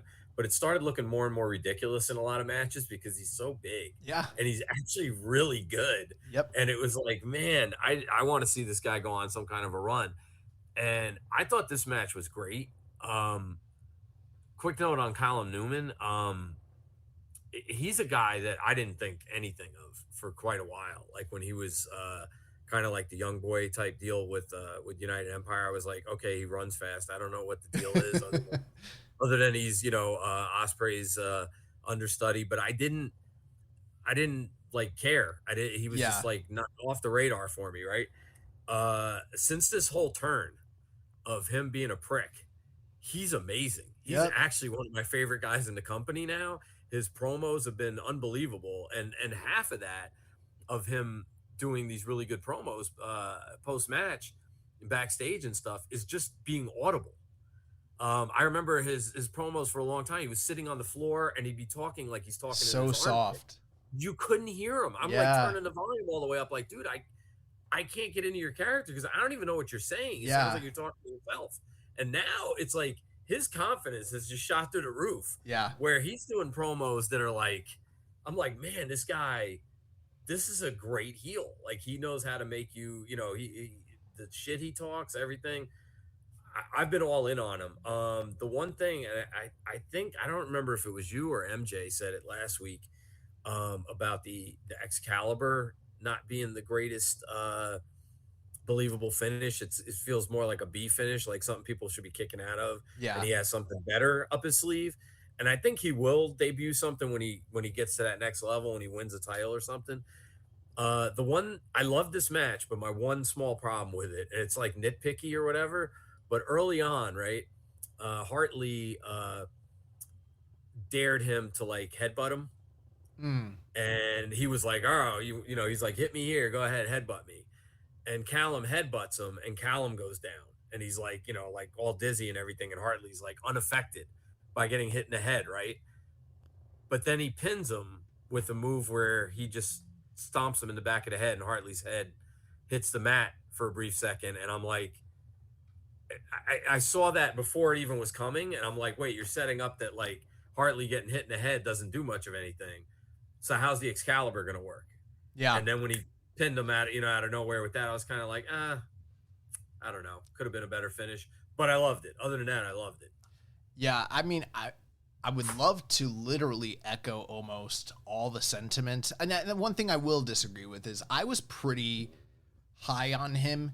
not in terms of like, oh, he's got all the, like I know he's going to be a big star. Me and Jeremy weren't like that early on, but you know how we are. We like the flips, and he's a young athletic guy, and he's so young that when we first saw him early on, we're like, hey, we don't know what this is going to be, but we see the raw talent that is there. So I think we were early adopters, whereas like a lot of people, especially in our group chats and stuff that were watching the product, were hyper critical of like his first G1 and the lack of selling and yada yada yada. And it's like, I already lived through Will Ospreay in 2015 and all that, and and Ricochet, and like I experienced that in real time and saw their development. So I wasn't too negative on it, but we did get to a point where everything that you're saying is true.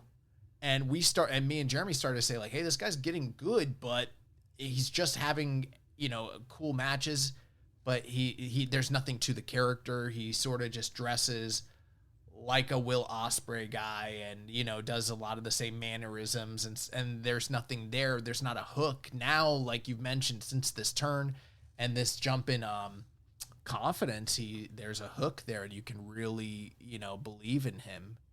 Now, as far as the match itself, I thought they told a good story here with, obviously Hartley Jackson being, this dominant, force, this gigantic muscle man that Callum Newman sort of had to figure out how to get around that physicality. Shout out to Walker Stewart, who also, by the way, I want to mention this last week and I forgot to. During the early iterations of this tour, Chris Charlton had mentioned that they had plans for Walker to be on some of the earlier shows where it ended up just being Japanese only commentary. And Walker had some sort of family emergency going on that prevented him from. He's now on the shows. He called this show and he's been doing an excellent job solo. But hope everything is good. Our best wishes to him and his family and friends in any situation that might have been potentially going on there. So I just want to throw that out there. But one story point that he mentioned that I really liked is that Hartley hasn't wrestled a singles match or too many singles matches in New Japan, like hardly at all. And it's been a long time. And that was something Callum Newman was talking about, like in the press and in the post-match comments leading up to the match, apparently.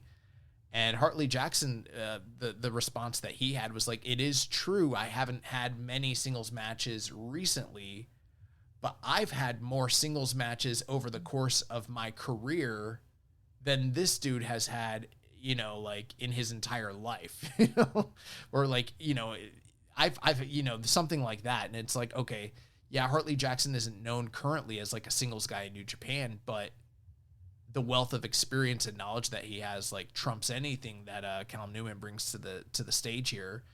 And it was sort of a cat and mouse game, Callum Newman trying to play keep away, go after the leg, take the wheel away and find openings. Ultimately, Hartley was doing really well down the end. And then that's where, like, I believe, was it Zane J? Yeah, slid the chair in as a distraction and whatnot. Yeah, Zane J came out when Callum was in trouble. He threw in the chair, created a distraction. This allowed Newman. Did he hit a low blow? I can't remember what he did. Yeah, it was he got distracted and then he got nailed with the low blow and then did the Excalibur. And it was Walker was great on commentary because it was like the the classic, almost like JR, like Zane J, you son of a bitch, or whatever. When he got involved, it popped me when I was watching it just to hear that. Yeah. So and you're right. Last week I was the one that was first critical of the Excalibur as a finisher. I don't believe that is the strongest thing they could be doing with him. And aesthetically, I don't think it is either, but I feel like MJ also agreed with me, and so I haven't heard too many other people say it, but now that you're saying it too, I don't know, maybe word will get back to Callum. I'm sure he's probably cooking up something in the laboratory. I'm sure he has something better. Like, this is the move to beat this level of guy, and it gives him a way that if he doesn't win this tournament or whatever, you go back in the lab, you get the better. It's the typical New Japan trope of the guy finally developing this move that then gets him to that, that next level of wins.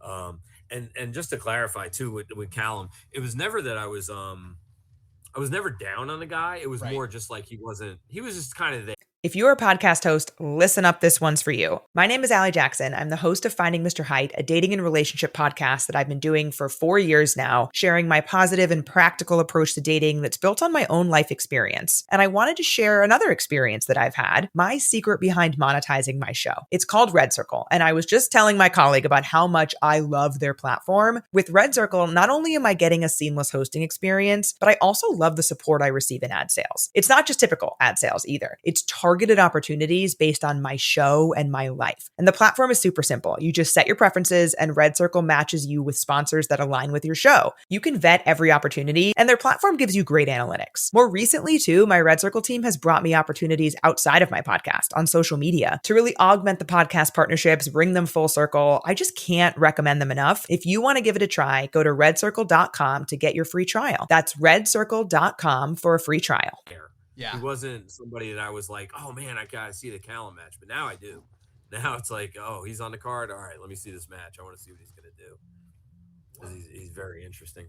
One last thing I'll also make mention of. So, you had these critiques of Ren Narita and what he's needed to win his matches and portrayals and everything like that. And the complete inverse is what's happening here with Callum Newman. This is a guy who has turned heel, made changes, gained confidence, gained charisma, excelled in the booking, been made and portrayed to be a killer, but he is still clearly also doing underhanded tactics, shortcuts, and cheating to win the matches. But in the lead up to that, he's still competent and believable in the matches against these other, opponents, and he's not needing an army to be the guy to get he still gets the heat, and everything like that, but he's still entertaining. So that's going to take us to the main event of that evening. Second round matchup. We saw Hiroki Goto defeat Jake Lee, 15 minutes, 12 seconds, sort of unexpected shorter match time for the main event there. This was a first-time matchup between these two, and Hiroki Goto gets the GTR for the 1-2-3 pinfall. I don't believe that this was at all an unexpected result, just given the fact that Lee had recently challenged for the title, and, the winner of this was going to go on to face Callum Newman, and they're both stablemates, but it was still a wonder to me that, for me personally, I felt like this match was the clincher beyond a shadow of a doubt that, like, Lee, as a singles act in this company, unless something drastically changes, is a zilch. And this work with him and Goto, like, basically just told me, like, this guy doesn't have it and doesn't get it, and it's not going to work. I felt like this was one of the worst matches of the entirety of the tournament, more so than maybe even a lot of the House of Torture matches, because while those, I don't love those, there's still, all of this shenanigans taking place that while it's long in the tooth, I don't love it. It's still action. Whereas, like, this match was like Jake Lee, and to his, I guess, detriment too, Goto kind of following the lead, working in the slowest pace possible, boring the crowd to death, and then, to me, it felt like leading to a very anticlimactic finish that just sort of was unexpected and, didn't really build very well. And I'm glad Goto won, but I didn't feel like that this was deserving to be the main event of any of these evenings. So for me, and I usually agree with you on, like, most stuff. Like, whenever I'm listening to podcasts, a lot of stuff you're saying, I'm like, oh man, yeah, that's how I felt too. Surprisingly, I like Jake, and I liked this match quite a bit. I'm not gonna say it was one of my favorites of the tournament or anything, but, like, I thought it was good. I thought it was solid. I definitely liked it better than any of the House of Torture stuff. The only thing I think that annoys me when he does the glove thing, Right, is just, it's so corny, because it's kind of like, he's gonna work it in, but there's no rhyme or reason to why or when or whatever. And I guess it's supposed to be he's just wacky, and that's the whole thing. Like, the guy's out of his mind or whatever. but I liked a lot of his other work. I like the the knees to the gut. I like the way they've been setting up that knee, because of what with Shingo getting hurt from it, that he can put anybody out. I don't know. I enjoyed it. I thought it was good for what it was. It was a lot better than some of the ones that I didn't enjoy. It was kind of middle of the road for me. Sure. And it's weird. I the times I saw Jake in All Japan when everybody was actually high on him, I was kind of like, he's all right. I didn't think there was anything to him like character wise. Then he went to Noah, and when he was in Noah with the whole top hat and everything, good looking guys, like I like the other guys in the unit, but I didn't really care for him. And then when he came into New Japan and he was in the War Dogs, I'm like, all right, I'm going to give it a shot. One, I thought his theme in the War Dogs was one of like the top 5 themes, and that shit was a banger. And then when he came back at Wrestle Kingdom and they had this new music, the first thing I was most pissed about was I was like, wait, no, he's back, but we don't get the music. And then he's doing all this weird, like he's Pennywise. I don't know what whatever. Yeah. But something about him, I don't know. He's entertaining to me. I like his backstage promos and stuff, but I do think that he doesn't have what he used to have. Those injuries were horrific. Yeah. I think he's doing the best he has at what he's got. And I don't know what their long-term plans are. I'm sure they have a significant financial commitment to him, and you're not going to turn the guy into Toriano overnight or something. But I also don't know that they're gonna, he's gonna be top of the card guy. But I don't know. For what it's worth, he's entertaining me, except for the glove spot. Well, that's a weird beyond weird to me. if it was a situation where we bring you on the show and there's absolutely no divergence of opinions, that's not necessarily compelling audio. So I will say one thing. The one thing that I did take away from the match that I did like is they established the guillotine that he put Yoshihashi out with, kind of like that. And they teased that with Goto, and Goto found a way to get out of that and still overcome. So I thought that was good. That is the only aspect about Jake Lee's character right now that has currently, like, if you were listening to the show, like, we were pretty high on the initial build with him and Tsuji and optimistic, but I haven't been high on a lot of the work personally. The pacing, the logic, it just doesn't work for me. But the one thing that I do like is some of the things that you mentioned. Is I do like the knee strikes. I do like this sort of, there's a dichotomy where it's like he's doing this character and I don't love the work, but then suddenly they're establishing the fact that he has hidden facets to his game where he can basically obliterate somebody, kind of like that. If you want my 2 cents on the whole thing, though, and maybe if I did listen, I shame on me. I need to spend more time watching the post-match promos, but I don't always have the ability to do that. Seeing the personality backstage might shift my opinion, because it definitely did for like when Kenta was doing the comedy shtick backstage. If you weren't watching that, you were kind of missing half of the act at that point. So maybe that would endear him a little bit to me. But if I had to put money on it, I think Jake Lee is going to be a tag guy. And I feel like there's value there. I feel like that's his lane at this current juncture, especially if he does have these mounting injuries. That's probably what he needs. So there's an interesting nugget, right? Because it's interesting you mentioned that with the tag thing, right? Yudo Ice in one of the backstage promos was talking about, oh, Hinari, you want to challenge us, this and that, yada, yada, yada. Who are you bringing? Is it going to be Okan? Because he seems like he's not really interested or whatever that much. Like, we don't know what he's doing or whatever. So who are you going to get? And they were like, Oscar was like, why don't you just get Akira or whatever? It doesn't really matter. So the fact that they're not mentioning Jake Lee makes me wonder if Jake Lee is going to be the guy that's going to team with Hinari. Also because Hinari had his interview on NewJapan.com and mentioned that Jake Lee was the guy that came and visited him in the hospital first when he got injured, because they had similar injuries. Jake went through the whole thing with his, horrific injury with his patella and everything. It was talking, said that Hanari was like, I didn't even know the guy. I never had a conversation with him, nothing. And he was the guy that was there in the hospital, first guy to, try to help me through things. So I don't think, and that's probably a true story, but also I don't think that's in that interview by mistake. Yeah.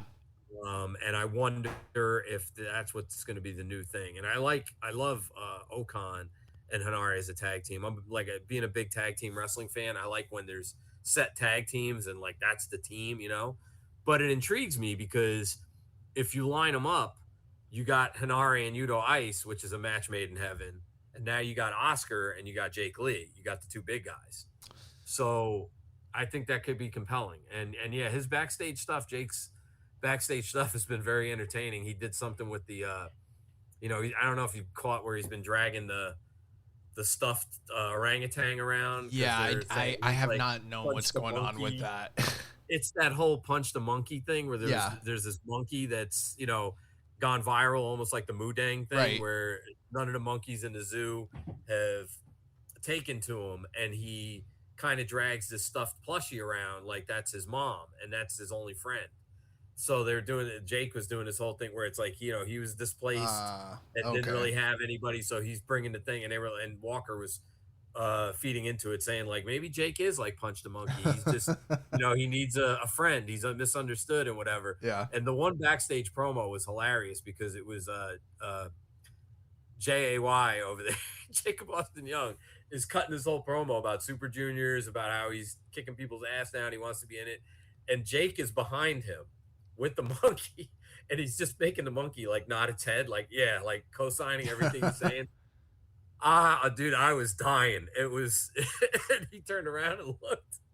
It's been pretty good stuff, so yeah, I don't know. Jake Lee, this is I wish he didn't have those injuries, because honestly, this is my favorite iteration of Jake Lee. And I like what he's doing in the ring. I just wish he had, his full capacity. Well, that's going to take us into the next night of the tour, night 8, from Nagoya Kinjo Pier Arena in Nagoya, Aichi, Japan. Reported attendance, house back up, 1,449, so pretty healthy. This was Saturday, March 14th.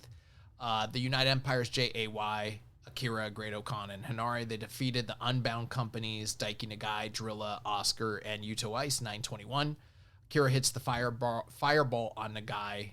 Post-match, like you mentioned, Hanare and Yuto Ice were brawling, and there's also been a little bit of a kind of side quest story going on where Oscar's been chasing Akira, who's been sort of getting under his skin around the building, and that followed into the next evening. So that's been pretty hilarious to kind of see the size disparity there. But Unbound Company and United Empire, that feud is, like I mentioned earlier, kind of continuing.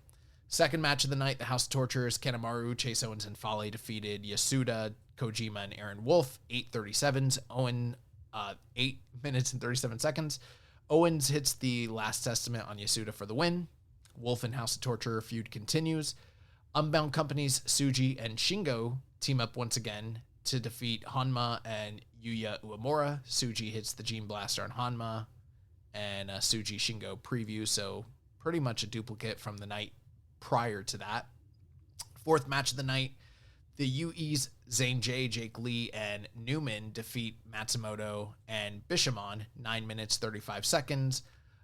Lee hits the FBS, which is, that's the face break shot? Yeah, that's the boot in the corner. Yeah. The running boot. Yeah, he hits the FBS on Matsumoto for the 1-2-3, and this was a preview for Callum Newman versus Hiroki Goto. Fifth match of the night, Toru Yano and Oleg Boltin. They defeat the House of Torture team of Togo and Ren Narita. Yano gets a schoolboy pin on Togo. Preview match for Oleg Boltin and Narita.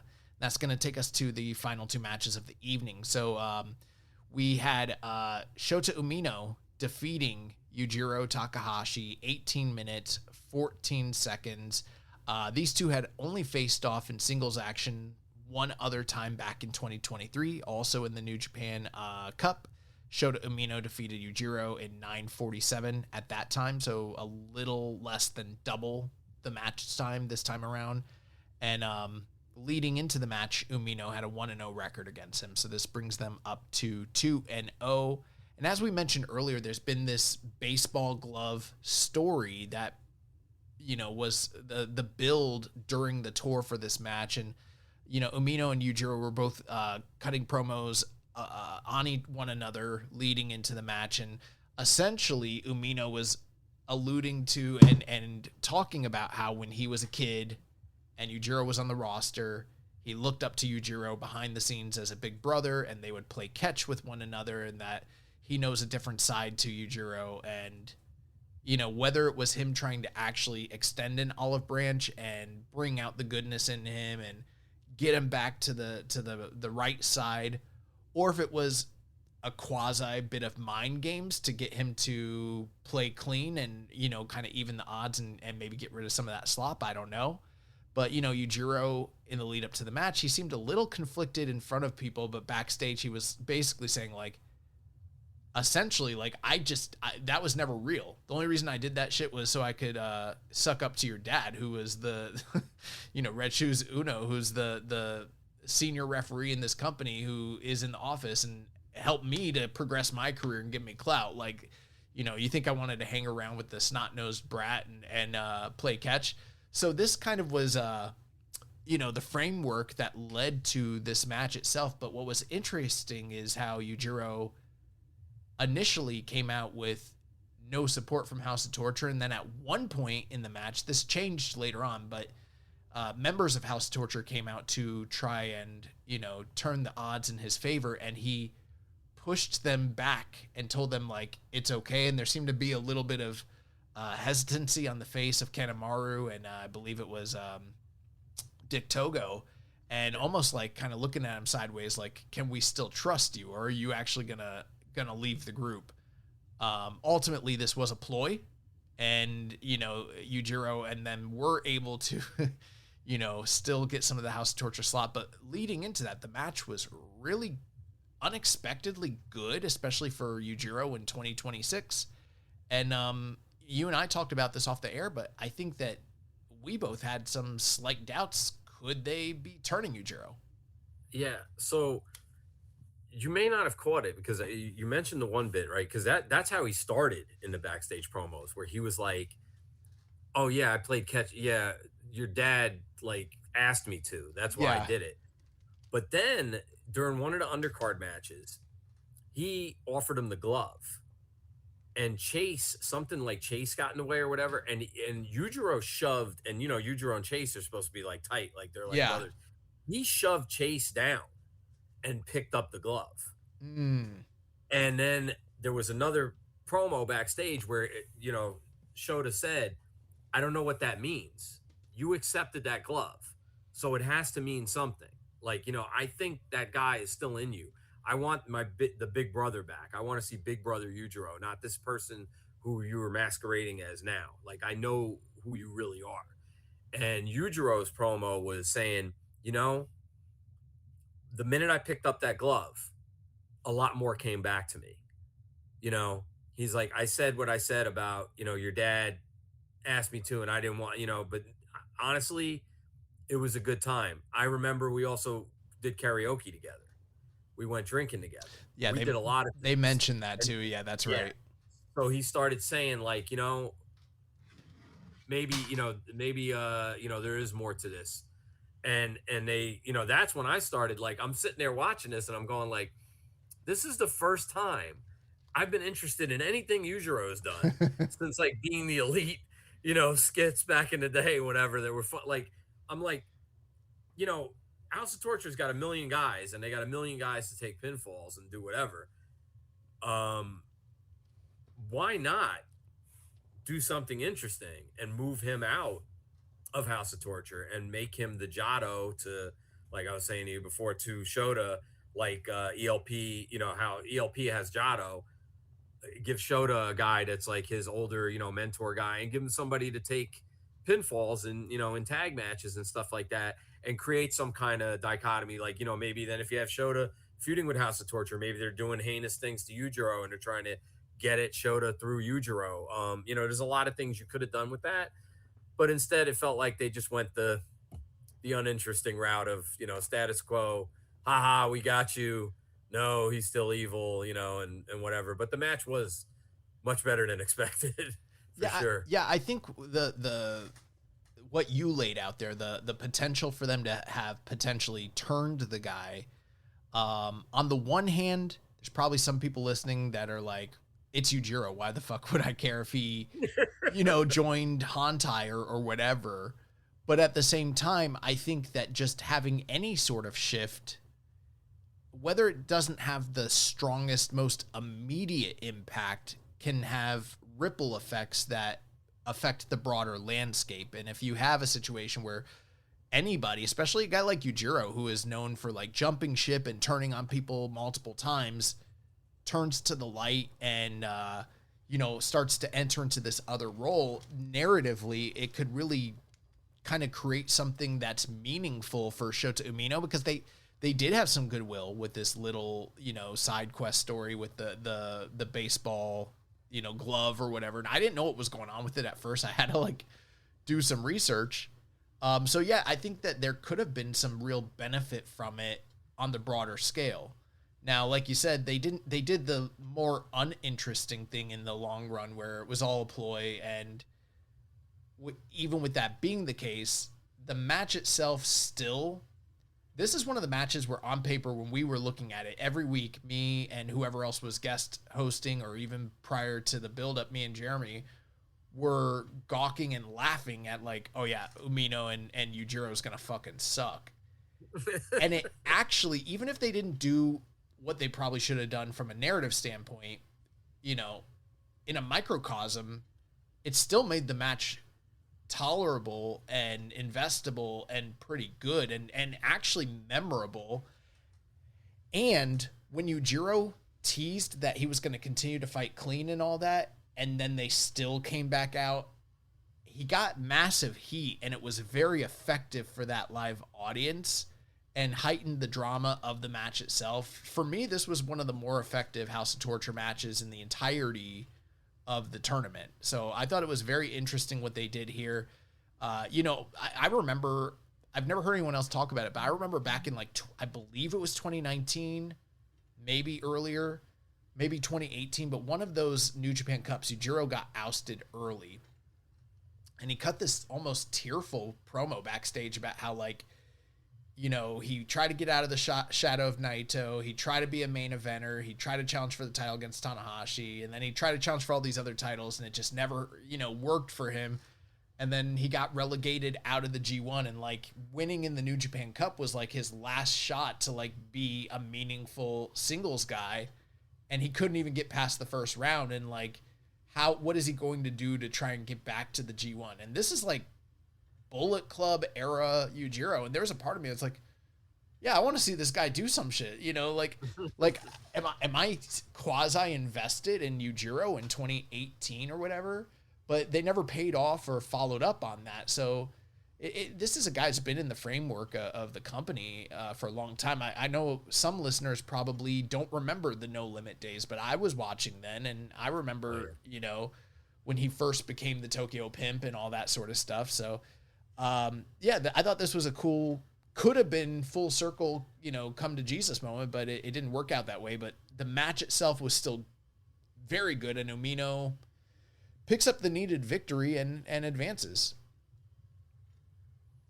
And that is going to take us into the main event of the evening, and I believe this is probably the match that we both wanted to talk about, because this one really delivered. The main event here, so we had Zack Sabre, stablemates from TMDK, Oiwa and Zack Sabre Jr. They faced off. They've been teaming together throughout this tour in tag matches. I will say, this is the one, before we get into the match, this is the one criticism I had about all this. I gave it a thought, and I said, could they have maybe gotten a little bit more juice out of this whole build if we had seen actual preview matches with Zack and Oiwa on opposite ends during, the last few nights prior leading up to this? And my feeling is yes.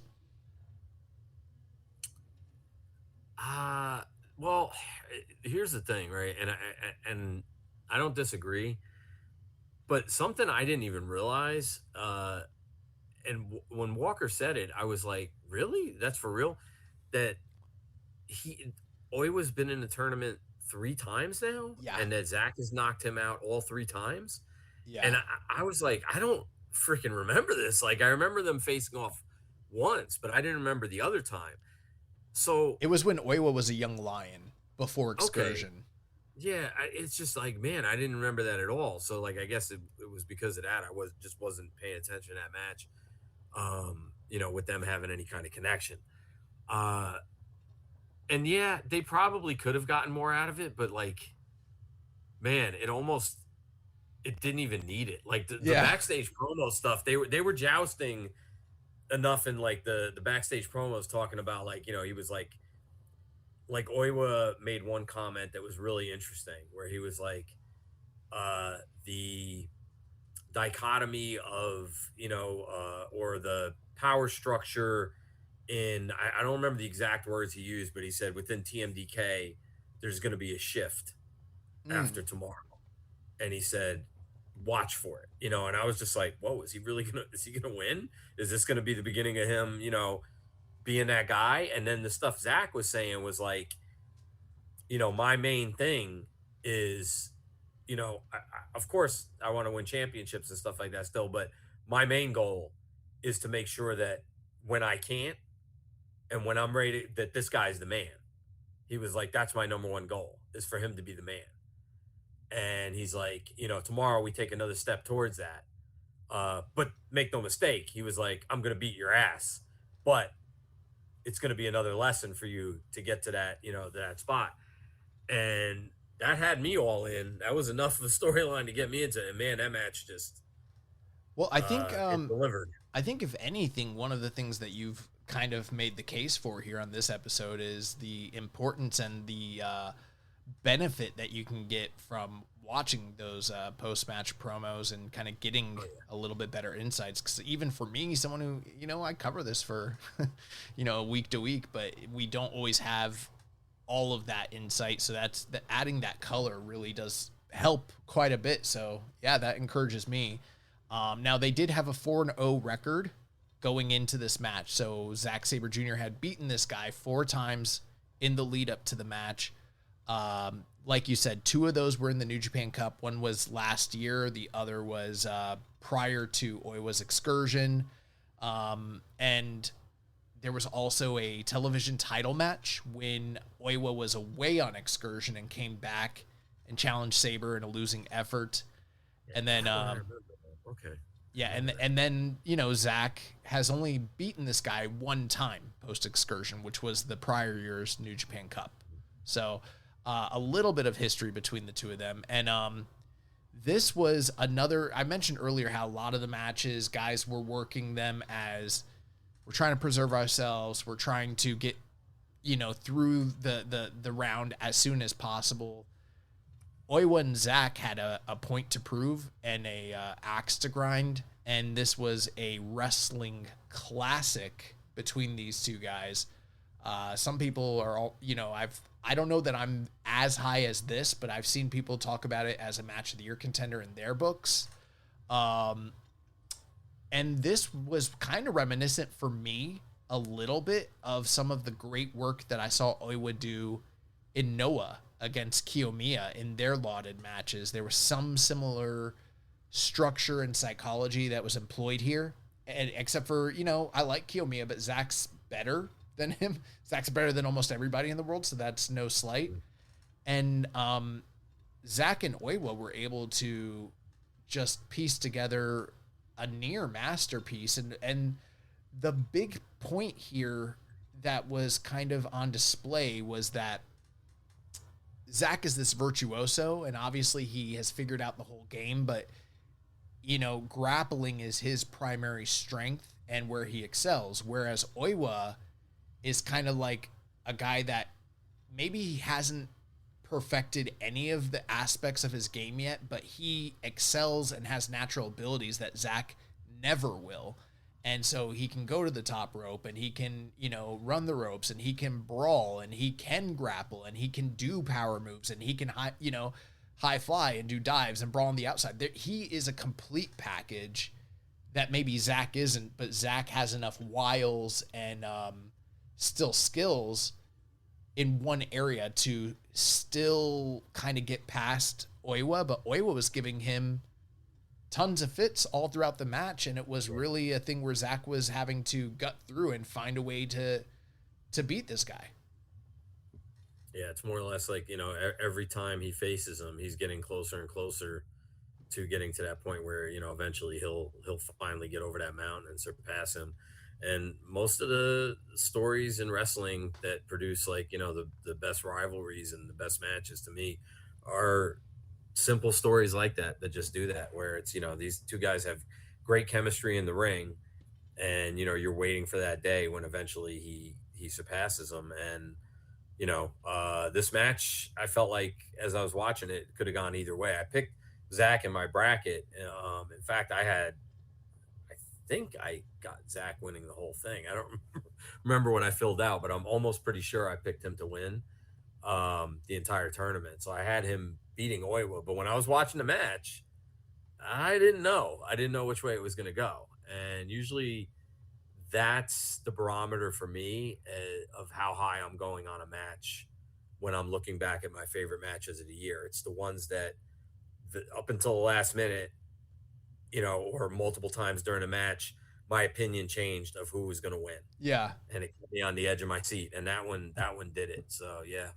Yeah, I don't remember who I predicted. I feel like I predicted Zach just because I think that I was banking on the idea of Umino and Zach running it once again.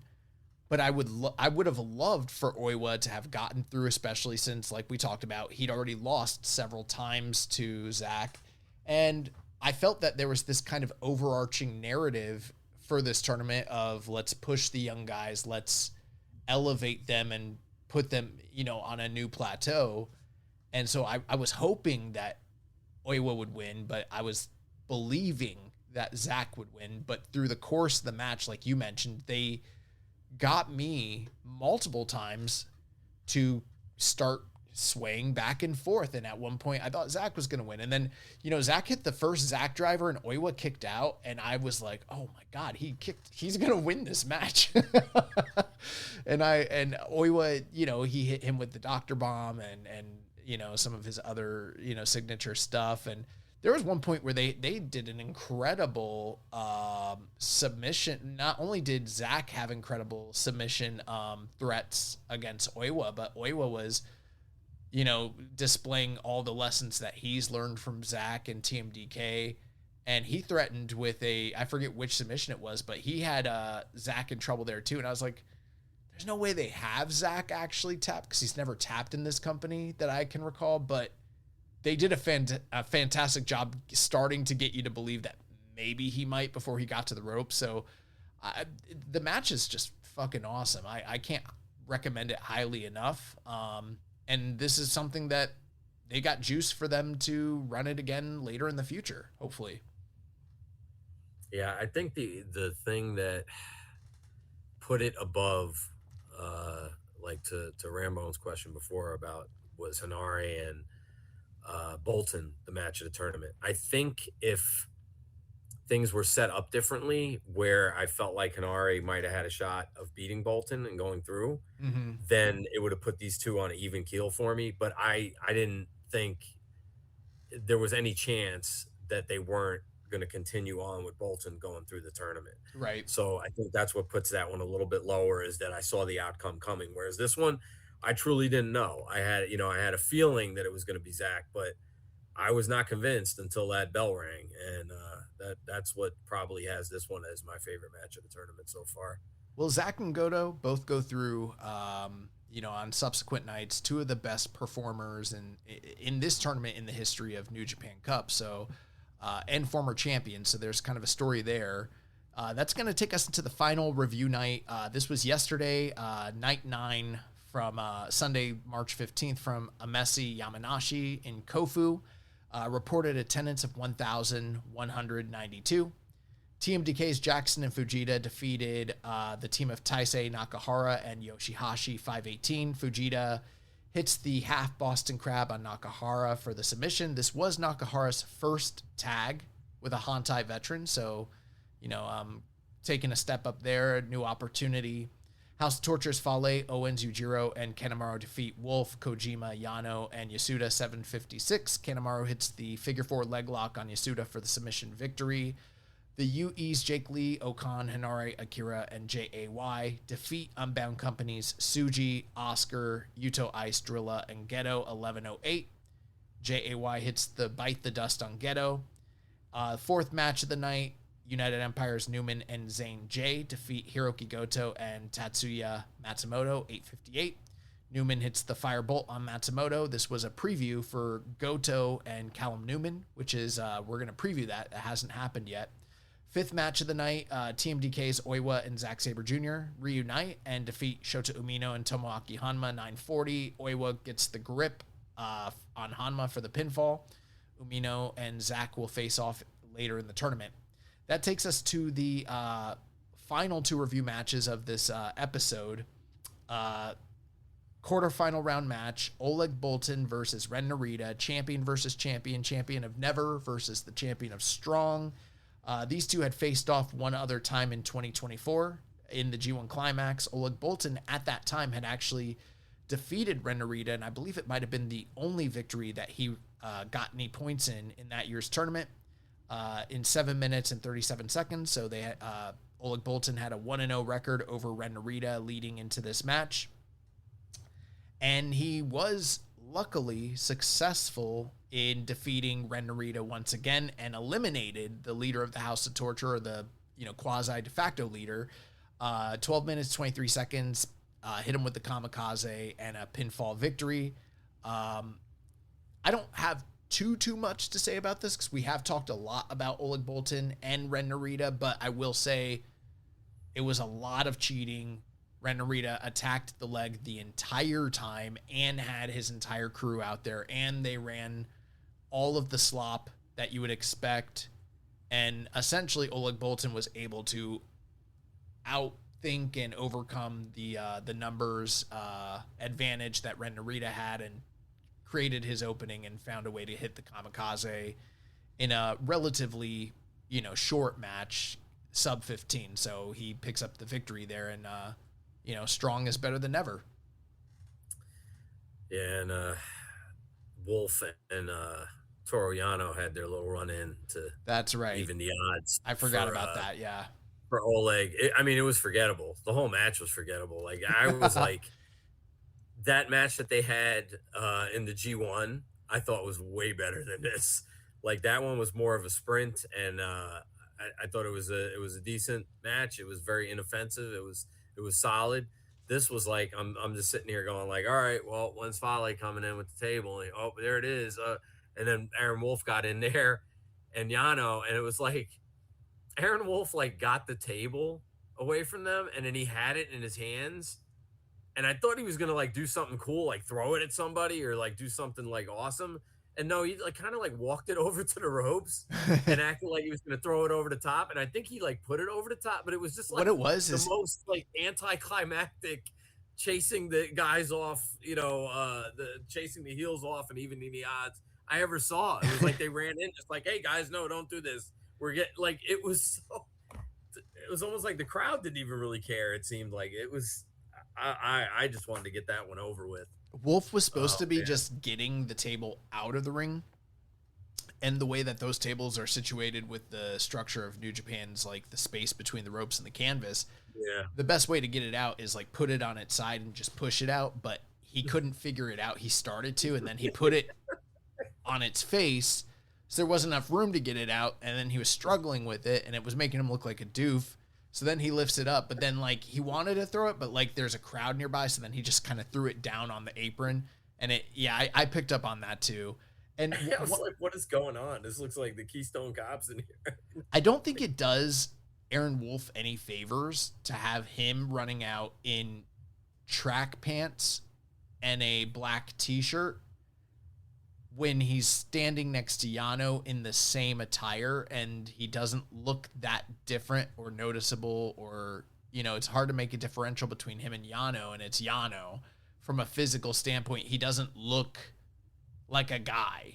And I feel like if he's going to do a run out, he should be markedly different in his appearance. Even, I know that we always talk about he doesn't have the greatest physique, whatever, but you want him to still look special. And if he's just running out in track pants and a t-shirt and he's got the beard and I could barely tell him apart from Yano, that's not a good sign. That's not a good presentation.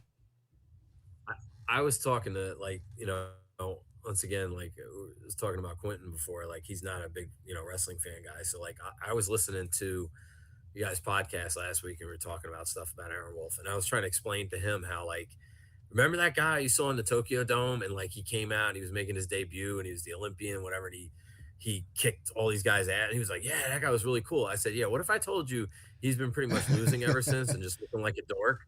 And I was like, and even Quentin got it because Quentin's a bigger guy. But I said, imagine they put you out there in short, little, tiny tights. Do you think that would be the most flattering thing to make you look like a badass?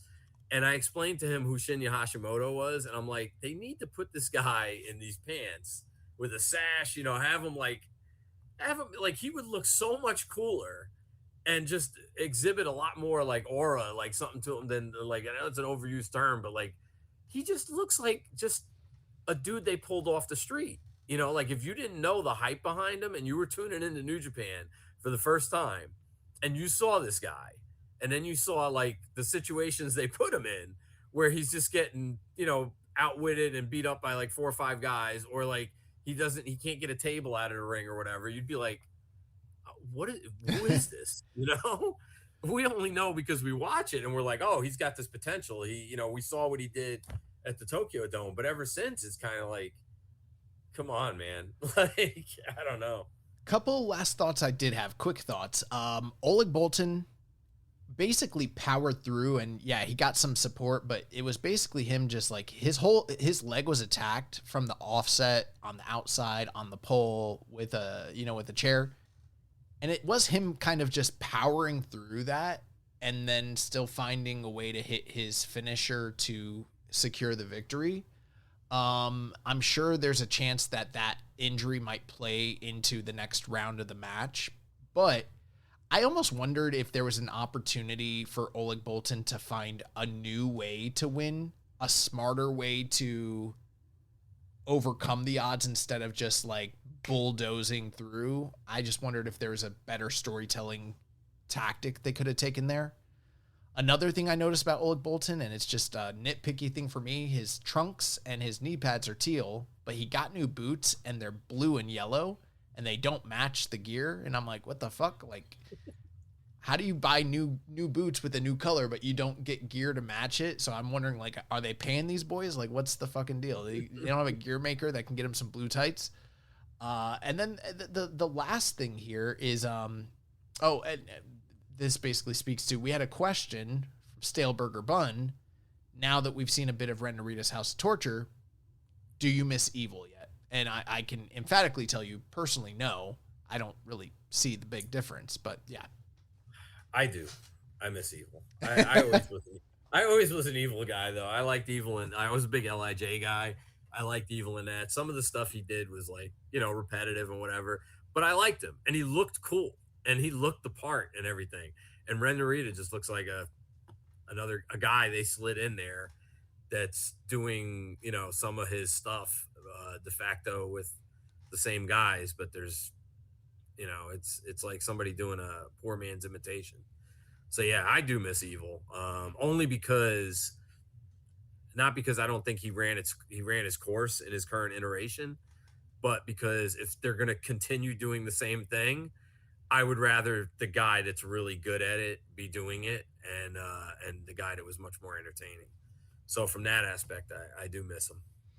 Well, that takes us to the final review match here, the main event of yesterday evening's show, where he's booked in a lot of people's brackets as the favorite, but from a kayfabe standpoint, the underdog, Yuya Uemura, defeats longtime rival and insurmountable, object, Shingo Takagi, 2608. These two had wrestled prior to this on 3 different occasions. The most recent or actually not most recent, but the most notable match between these two was when Shingo defeated young lion Yuya Uemura on July 2nd, 2021. When he was getting ready to leave for his excursion, Shingo was one of those individuals that beat him and sent him off on that series to go to the US and spend time in the LA dojo. And even just a year or two ago, these two had a match in America where Shingo kind of basically ate Yuya Uemura alive and ate his lunch when this was a Uemura who had returned from excursion, had the new gear, was kind of on a roll, and Shingo sort of obliterated him in America, and that was the last major match that they had. So this was a big change of pace where Yuya was able to essentially work the type of game plan that he's been working for quite a while now, which is to focus on the arms of Shingo. Obviously, Shingo, well, not obviously, but if you didn't know, Shingo entered into this match with his right arm severely taped up on the elbow, and Yuya made a point to first target the good arm and then transition to working the bad arm, and kind of created a situation where Shingo, a lot of his maneuvers are power based, they're strike based. He has the pumping bomber. He has to get guys up for the Made in Japan and the Rampage Dragon and all that stuff. And in the meantime, Shingo was able to just be a force of nature that he always is against Yuya and walk him down. And so it was essentially, could Yuya create enough of a game plan to weather the storm that he had not previously been able to against Shingo, and take that onslaught and find a way to defeat him? And ultimately he did. I thought this was a really great match, and defeats him via deadbolt suplex pinfall to pick up the victory. Both these guys hit some major moves and major kickouts, some great near falls down the stretch as well. Yeah, this was one of the other ones that's in my top matches for the tournament. Much like the Hinare and Bolchin match, I think the only thing that kept it from being as good as the Zach and Oiwa match for me was I was 99.9% sure that it was going to be Uemura going forward. I didn't see any path where they were doing, Shingo going forward here. But other than that, as far as from technical standpoint and like an enjoyable match, it was great. Yeah, I thought the match was really great. I don't have too much more to add to that, but I would definitely say go out of your way to see it because it's highly recommended. I thought that this was the kind of performance that Yuya should have had against Drilla, and I think it did a lot of favors to make him appear to be on the same level as the guy Shingo, to beat him cleanly like that. There was a very interesting and kind of meaningful post-match promo in the ring where Shingo essentially said, like, hey, you beat me in Yamanashi, you need to win the whole cup at this point, basically. So admonishing him to go all the way. I don't know that will happen, but that's basically what he's charged him with doing. So that is going to do it. So that's our review. We're going to jump into the New Japan Cup preview. We got a couple questions here, but first, essentially where we're at as of right now, there's 3 nights left.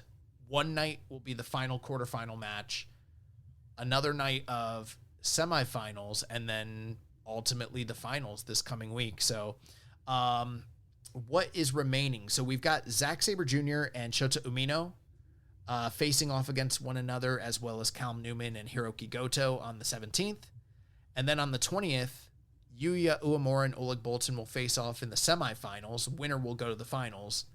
And then one of the winners of those two aforementioned matches from March 17th, whether it's Zach or Umino or Callum or Goto, those two winners will face off in the semifinals on the 20th, and then on the 21st we will have our finals to crown a New Japan Cup champion. We had a question here from Careford13. The tournament has been predictable but fun to tune into. Have you been surprised by anything in the tournament so far?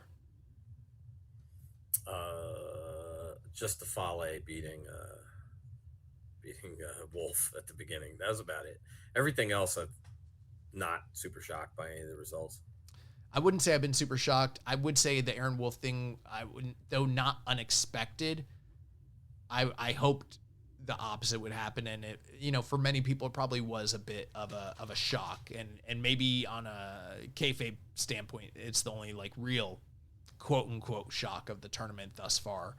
I will say this: I kind of thought Oleg Boltin was going to lose to Ren Narita. I was pleasantly surprised that Narita didn't go through. So, Emily, any speculation as to why ELP hasn't been a part of the rest of the tour? Seems weird that he just had his one cup match and then dipped. LOL. That's interesting. I wonder if he's just, I don't know, doing something else right now, like taking some time off. The guy works hard. He had a hell of a match in Trenton, with Takeshita. That match was insane.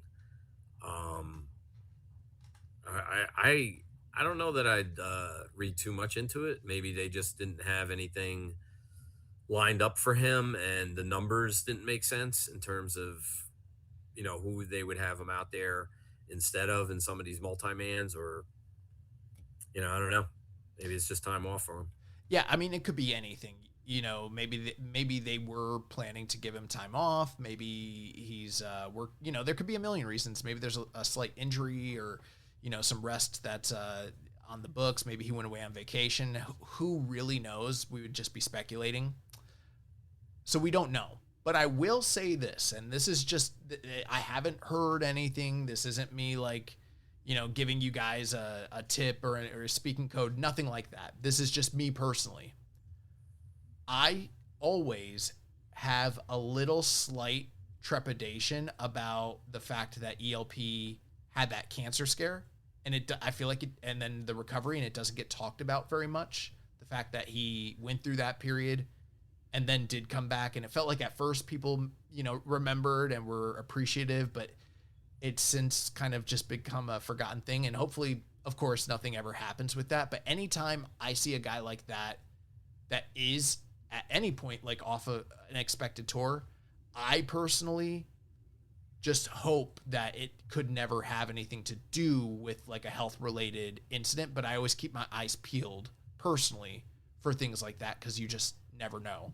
And hopefully it is just him taking time off, and I'm sure it probably most likely is, but I always keep that in the back of my mind, because I've known people that have had cancer, and it can be a rough go. We saw remember with Roman Reigns a couple of years back, where he'd been in remission and then it came back, and then he had to fight it again. So hopefully all the best for him and everything like that. I don't know much about his condition personally, but it is something I think about in the back of my mind, and hope it's never anything like that, if that makes sense. Boston Crab Rangoon asked, favorite second round match and quarterfinal matchup so far? I'm sorry, repeat that one. I just got a You're message fine. from somebody. I got distracted there for a second. Boston Crab Rangoon just simply asked favorite second round match and favorite quarterfinal matchup.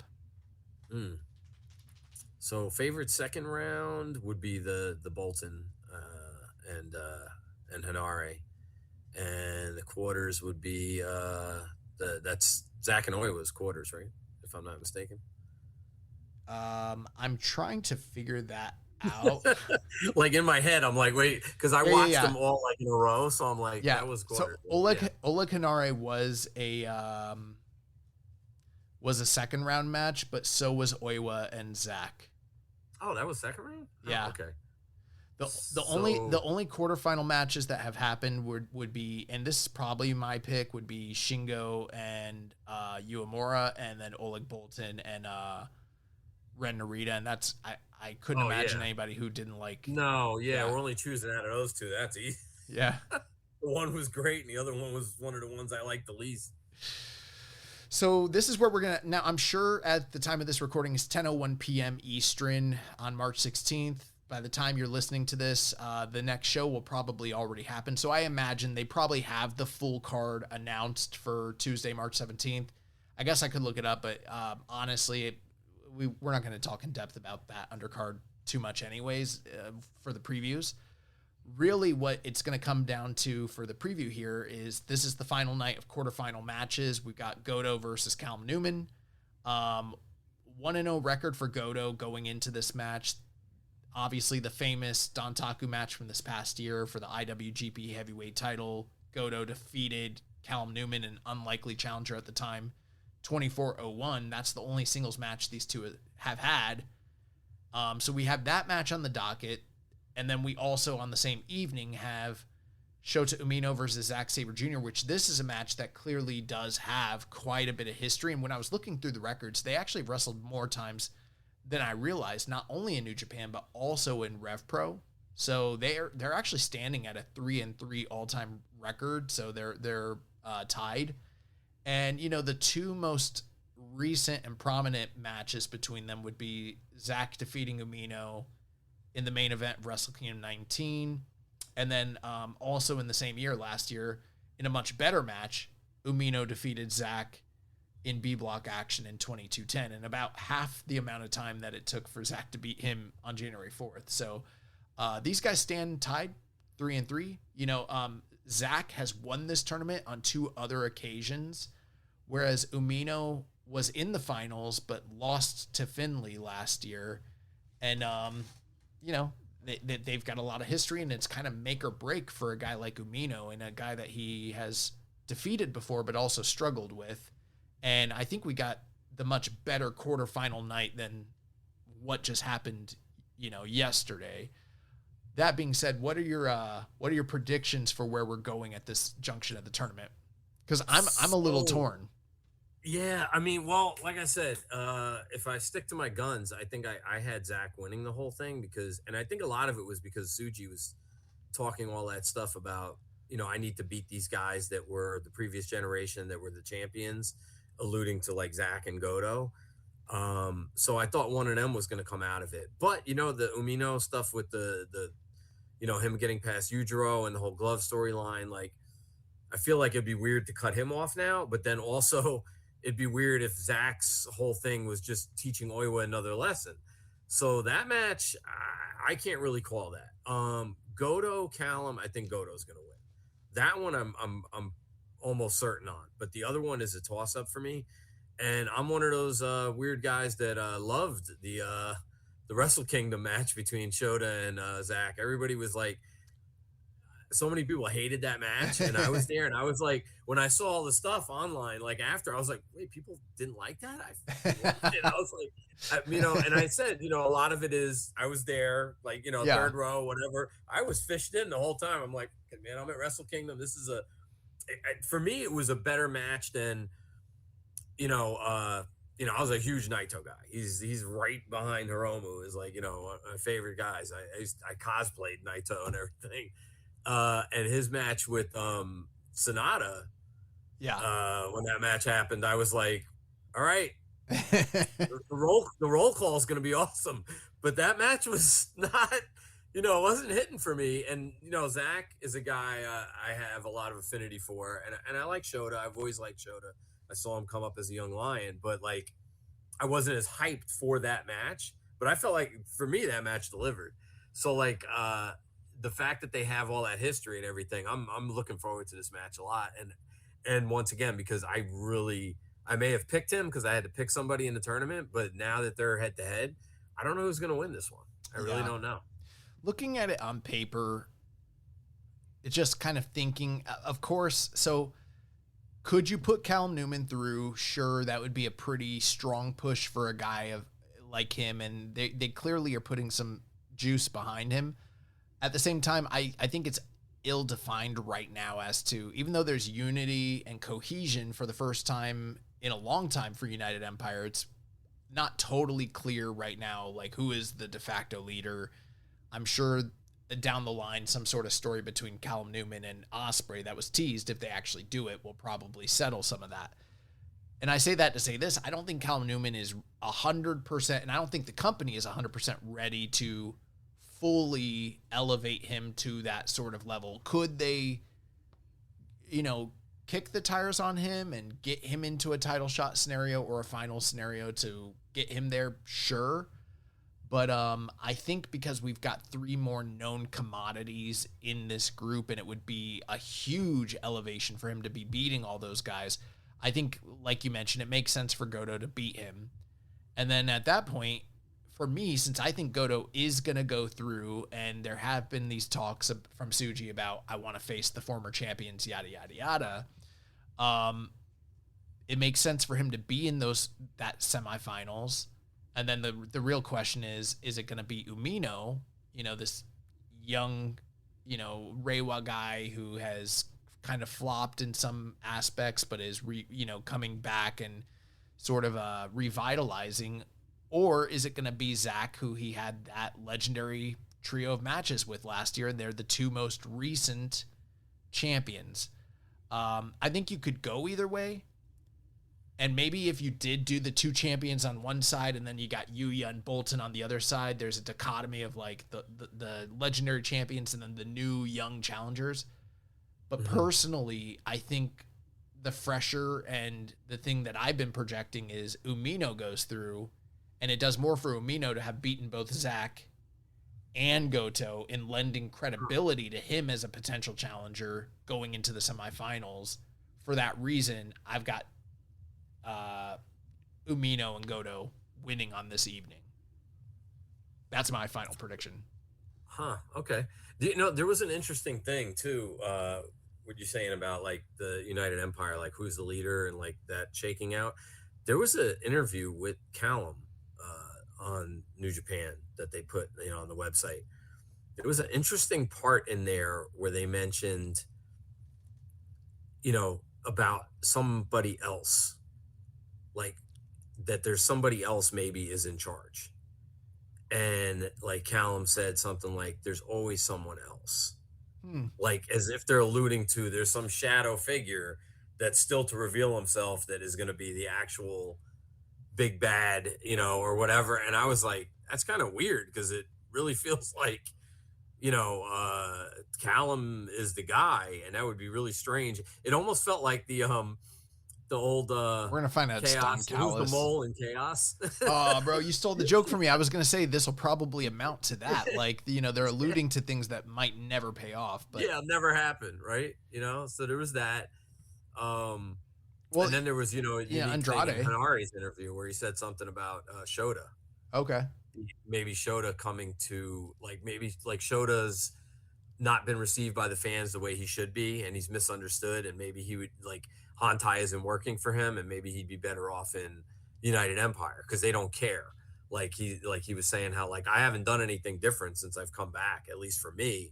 He's like, but the fans seem to have forgotten about me and they don't care as much. And maybe United Empire is just a band of brothers that just don't need to care about anybody else and whatever else. And Shota, maybe you should come over here because I actually think you'd fit in.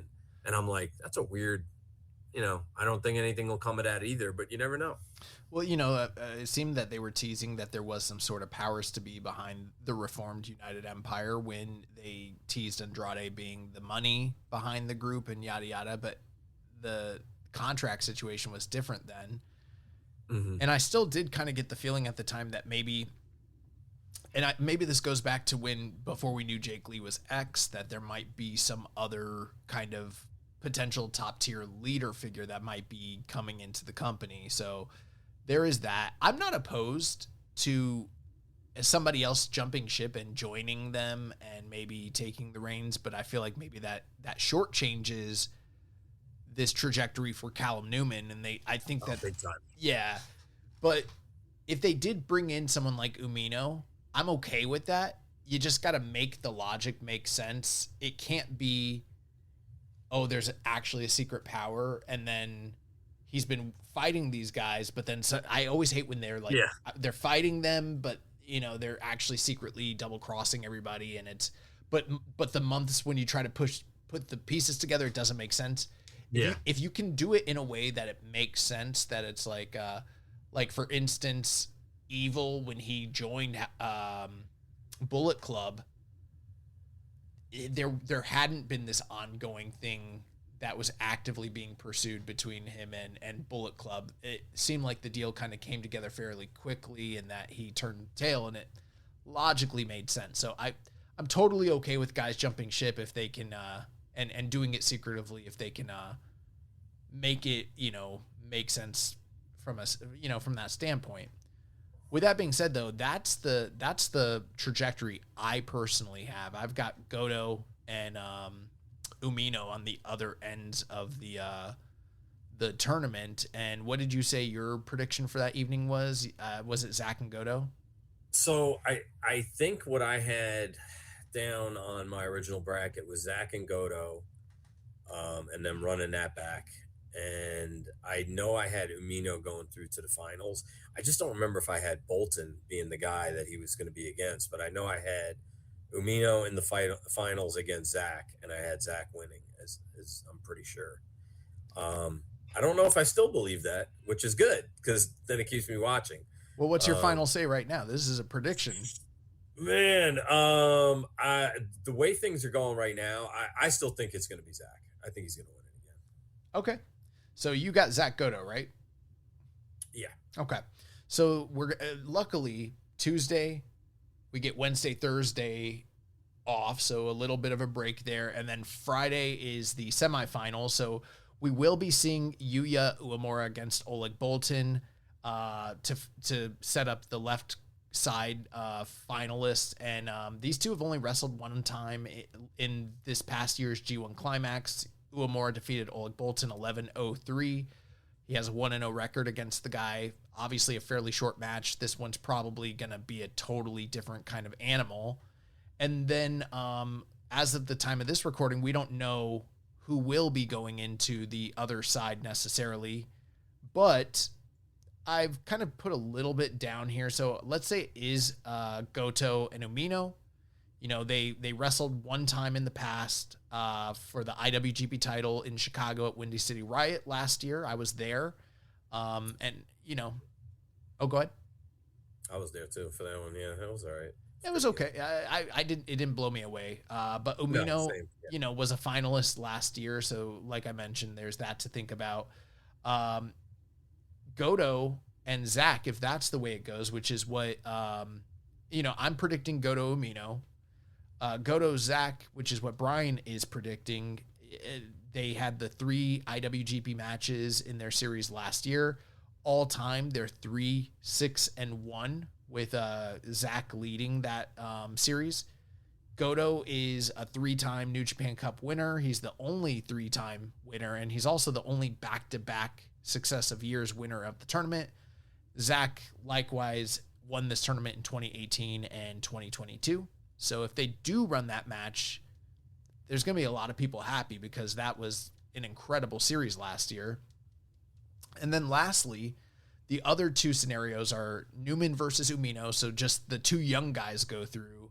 And that means we basically would have 4 young Reiwa guys in the finals all against one another. That would pretty much be a huge statement. And that would be the first match between these 2 guys in almost 2.5 years. And Umino is 2-1 against Newman. And then lastly, and I feel like this is probably the least likely scenario, Newman versus ZSJ, especially just because they're both 2 white guys and they never, ever, ever do that, especially since Bolton's through. But they have one match back in G1 2 years ago where Zach defeated Newman. So that's kind of what we're looking at here. Final predictions going into the finals. So Oleg Boltin, Uemura, we know that one's happening. I got Uemura going through. Yeah, that one is a no-brainer for me. Like, that's the one that is not in doubt. I think Uemura all the way. I would be super shocked if Bolton went to the finals. With that being said, I think the way that you have booked this out, you got Zach defeating Goto and progressing to the finals to face Yuya Uemura. Is that correct? Yeah. Okay. And I've got Umino defeating Goto. Now, I've kind of given sort of my reasoning for, the strength of Umino's run through that tournament, the champions that he's defeated and everything like that.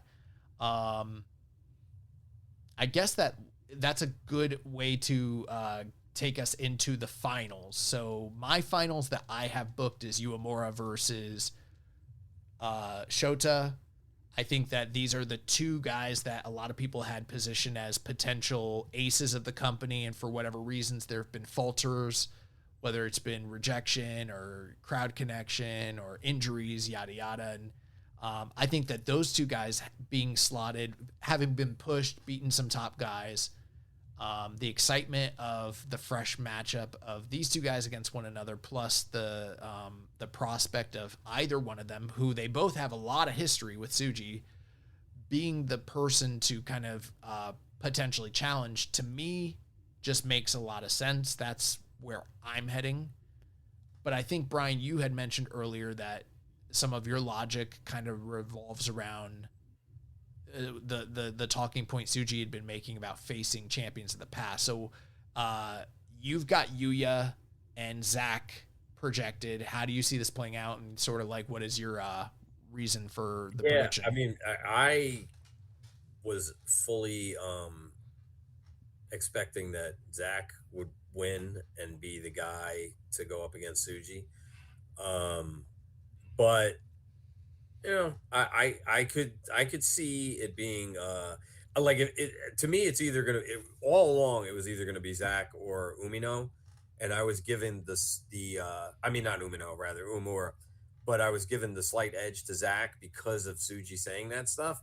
But you know, in the back of my head, it's always like, is that just a red herring to throw everybody off? You know, the thing that I don't see them doing is having the Umino versus Uemura, only because, and I could be completely wrong, but it feels like if they were going to do that, they would have circled each other a little bit more in, like leading up to this. Like, you know, they were just tag partners. They had that match, and then since then they haven't really interacted at all. So I feel like there would have been some kind of backstage something where they at least mention each other or something, like, hey, you know, I'm counting on you to make it through, you know, to the other side. Like, Can I know, counter we that? show something, anything. Let me retort. So here's my counter to that. Most often in New Japan, when it's coming down to a finals and a single elimination or like a G1, those types of comments, when guys are on the opposite ends, typically tends to be the red herring thing that tells you that they're not going to end up against one another. I think I think the reason that I'm predicting this, like you said, is they had that recent run as a tag team. It's in the recent past. Everybody kind of remembers it. I don't think that they need the tease, you know, to get there. They both had their individual paths, and once it becomes clear that it's going, because I don't think that they ever usually tip the hat about what the finals are going to be. Yeah. Period. Regardless of the connection or lack of connection the two finalists have with one another. It's not until that final night where the one guy wins the main event and then the other guy comes out in his you know, after shower clothes, and they do the face off and they talk on the mic and then they do the big pose where you're like, oh, okay, here we go. This is what's on the docket. So for that reason, I am still, I do think that there's a chance that it could be a Zach or Goto situation, like what you've laid out. I personally don't think, I don't have Uemura winning this thing. I think I did originally. And as the tournament has played out and everything, I'm feeling pretty confident that the winner is coming from the right side, and it's either going to be a Goto, Zach, or Shota winner. And I think for me, I've got Shota Umino with the new gear and the new attitude and some of the focus on the stories he's been telling and the big wins he's getting. I think he is going to go into Sakura Genesis as the Reiwa big challenger against Tsuji. I don't know that he wins that match, but that's what I've got booked.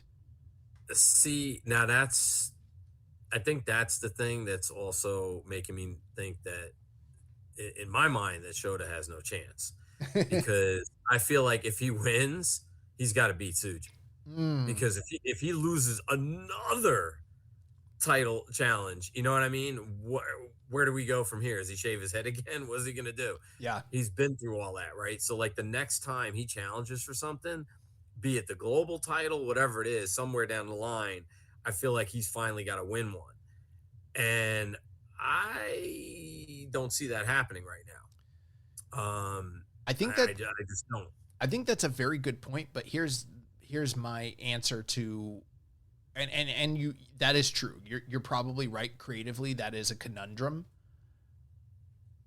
Obviously, Uemura hasn't had a title shot, or has he? I don't think he has faced off for the title. I'm trying to think. I'm pretty sure. No, I'm pretty sure he hasn't challenged. Maybe the global against Yeah, somebody at some point, I think. Yeah, but not for the IWGP. Yeah, no, not at all. So on the one hand, like from a booking standpoint, it is easy to be like, okay, well, he's never challenged before, and if he loses, just him winning the tournament and getting to that status, blah, blah, blah, blah, blah. And that's all true. But they got tickets to sell, in Sumo Hall, and I just personally don't think that on that marquee, I don't think that right now Uemura and Tsuji is going to do business. Personally, I just really don't. And even though narratively, from a kayfabe standpoint, he would make logical sense, I don't think business-wise they can do that. But do you think Shota will sell tickets? Yeah.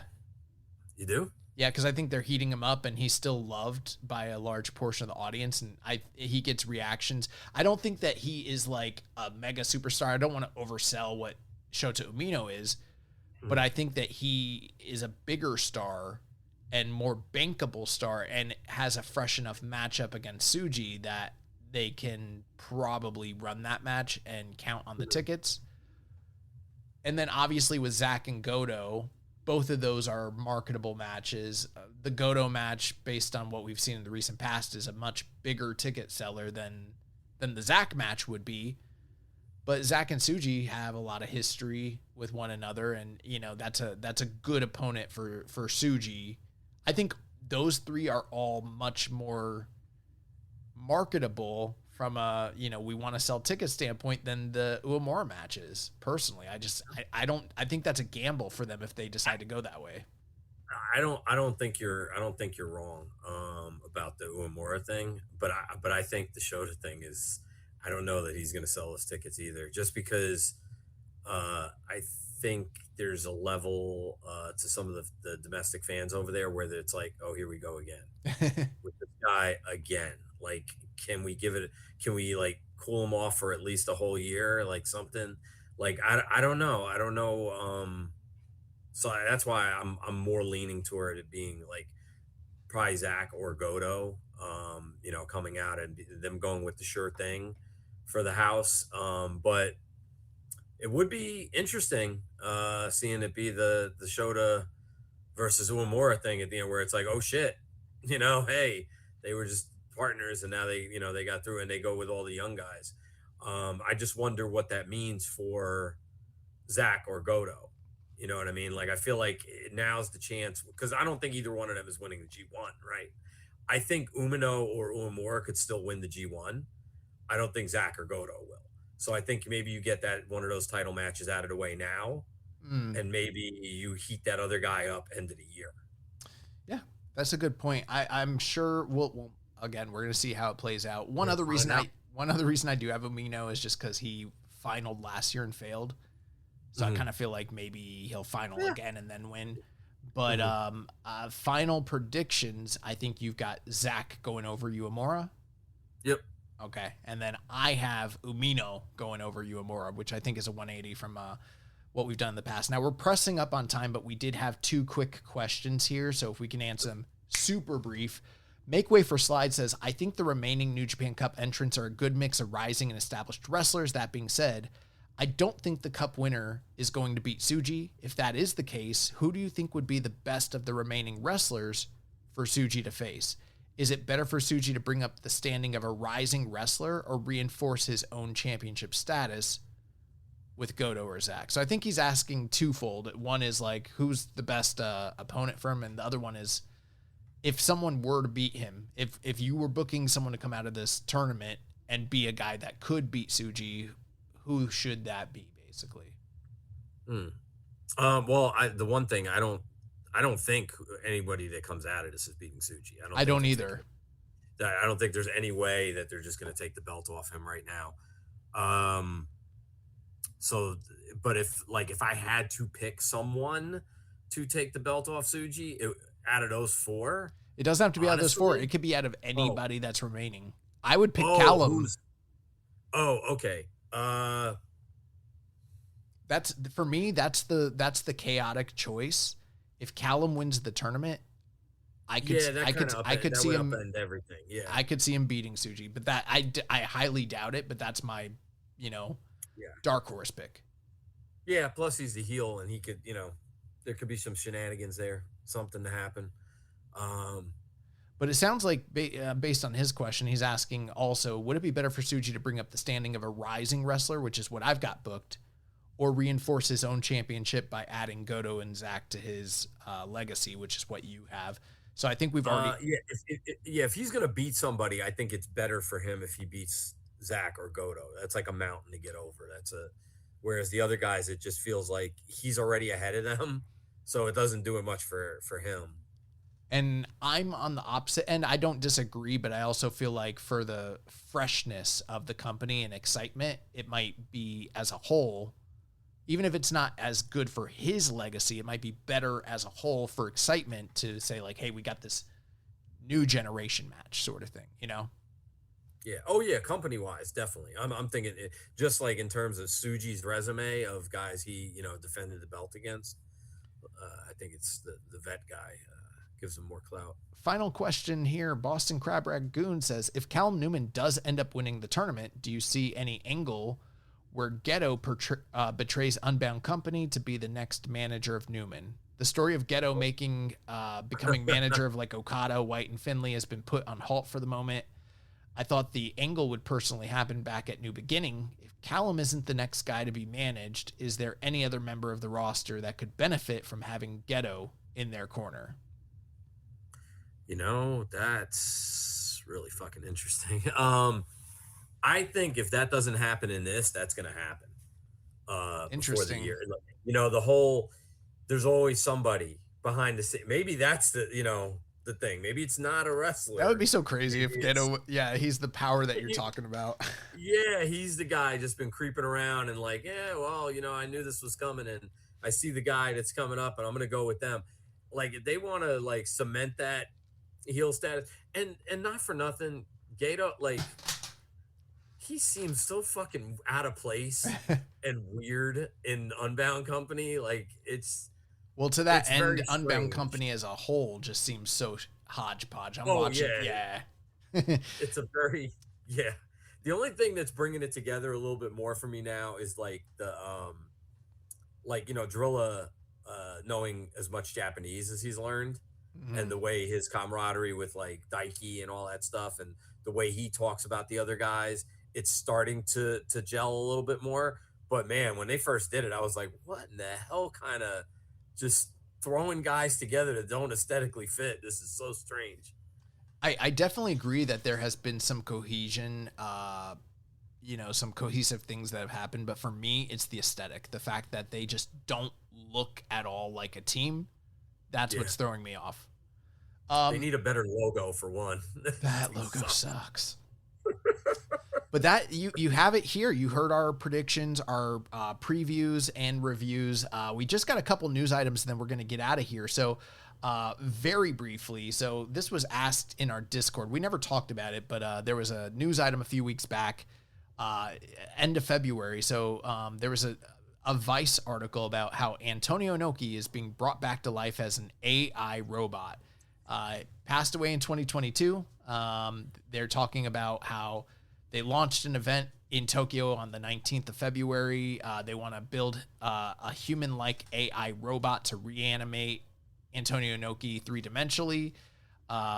This idea is like a collaboration between Inoki Genki Factory and Avita Inc. and SMBC. So there's a few different companies involved there.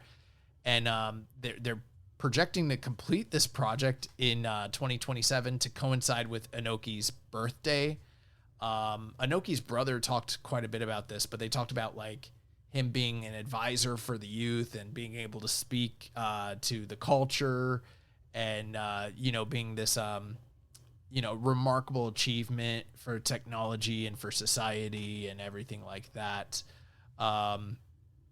They don't plan for him to be able to wrestle, but they are calling him the first ever wrestler robot AI. So yeah, very kind of bizarre. We did have a couple questions about it. Thoughts on the Antonio Inoki being brought back as an AI robot. And Rambo and Slampig says, if they are building an Inoki bot, will someone create a giant Baba kaiju to battle it? And then Dev88 says, if not, then why do we have this technology at all? As an individual that runs a business where art and artistry is such a key component of what you do, I know you have very strong feelings about AI. What are your thoughts on Inoki as an AI robot? That whole thing should go in the shitter. Like, to me, like I abhor AI, and like it's literally a tool for people who can't be creative to then take creatives and shove them down to the point where they can't make any money, so they own the market on creativity and can feed you whatever slop they want. And it's just really going to make the rich richer, everybody else poor. Everybody's going to be out of jobs. You could see the curve coming, and it's not good. And it's very unsettling to me to see in Japan, where generally I feel like most people like a lot smarter, the average person, than in the US. But I feel like there's a hell of a lot more pushback in the US from the average person on AI than there is in Japan. Japan, it's weirdly accepted. Like a lot of the wrestling companies that I go to, like Marigold, like all their merch is AI. Yeah, there's been terrible. A lot of AI with the graphics. It's bad. And Stardom with their graphics, it's all AI. But their merch is legit done by artists. Like, I always look into it before I buy anything. And it's just crazy walking around and seeing the ads that normally you would see in the subway, where it's like, husband and wife and like with their kid. And now it's like a Studio Ghibli looking, ad, and they're not using actual actors in any of the ads. And all this stuff is like, you start feeling like you're walking around in a cartoon world instead of seeing actual humans in ads anymore. It's like, if you recall, I bought a pretty a shirt that I really, really, really loved from Hao Ming, which, if you don't know, Hao Ming is a very, beloved wrestling boutique. They make Kenny Omega's gear and everything. And I bought this really incredible Monster versus Lucha Libre t-shirt that I was so proud of. I was like, man, and everybody that saw it was like, yo, that's so fucking badass. And I was like, I got it, Hao Ming, and I was all excited. And then I showed it to Brian. Brian's like, that's AI. And I was like, what? And he's like, oh, you got that Hao Ming? Yeah, everything there is AI now. And I was like, what? And I was like, there's no way. And then I started looking at it, and all the telltale signs are there. And I was like, how did I not fucking see it? And now I'm like kind of, I still like the shirt. I haven't really worn it too much, but I'm like, fuck, it's AI. There was one, I went in there and I bought, because they always had the ones where they had like cats doing something, or they had like different animals in like figure four leg lock, and it was like two cranes and whatever. And that's back when he was like drawing all the stuff. And when I went in there this time, I was just like, I saw the one Kenny Omega shirt with the cat and the space, thing. And it looked like a retro, like 80s, like grindhouse, like sci-fi movie, whatever. And I'm like, it's a cool looking thing, but I'm like, I don't know, something seems off. And I bought a shirt in there with these two cats, like wrestling, whatever. And then because the whole series before they weren't, and I didn't think nothing of it, but I got it out of there. And then when I looked at it, and then there's a wrestler that I won't mention, that I know, and they were like, oh yeah, because they know what I'm involved in. They know I'm involved in art and all this other stuff. And they said, oh yeah, they're like, oh, you went to Hao Ming? And I was like, yeah. And they go, did you see all the AI shit? And I was like, I suspected, but I never want. And they were like, oh no. They were like, beyond a shadow of a doubt, I know. Because it's been related to me that's what's happening there. And I'm like, God damn it. I'm like, is nothing sacred anymore? Well, so yeah, the Inoki thing is just creepy though. Like, cause like, what do you, like the whole, oh, he could pass down stuff to kid. It's not him. It's not him. It's not fucking him. You're not having a conversation with a human being with any kind of spirit or soul or whatever you believe in, afterlife or whatever. It's not him. It's a computer program that's Yeah. pretending to be him that you're talking to. So fucking You're not getting a bizarre. life lesson from Inoki. It's weird. A couple other news items. Last night, March 15th, AEW Revolution pay-per-view, the New Japan World Television Champion Konosuke Takeshita took a loss in his AEW Continental title challenge to Jon Moxley.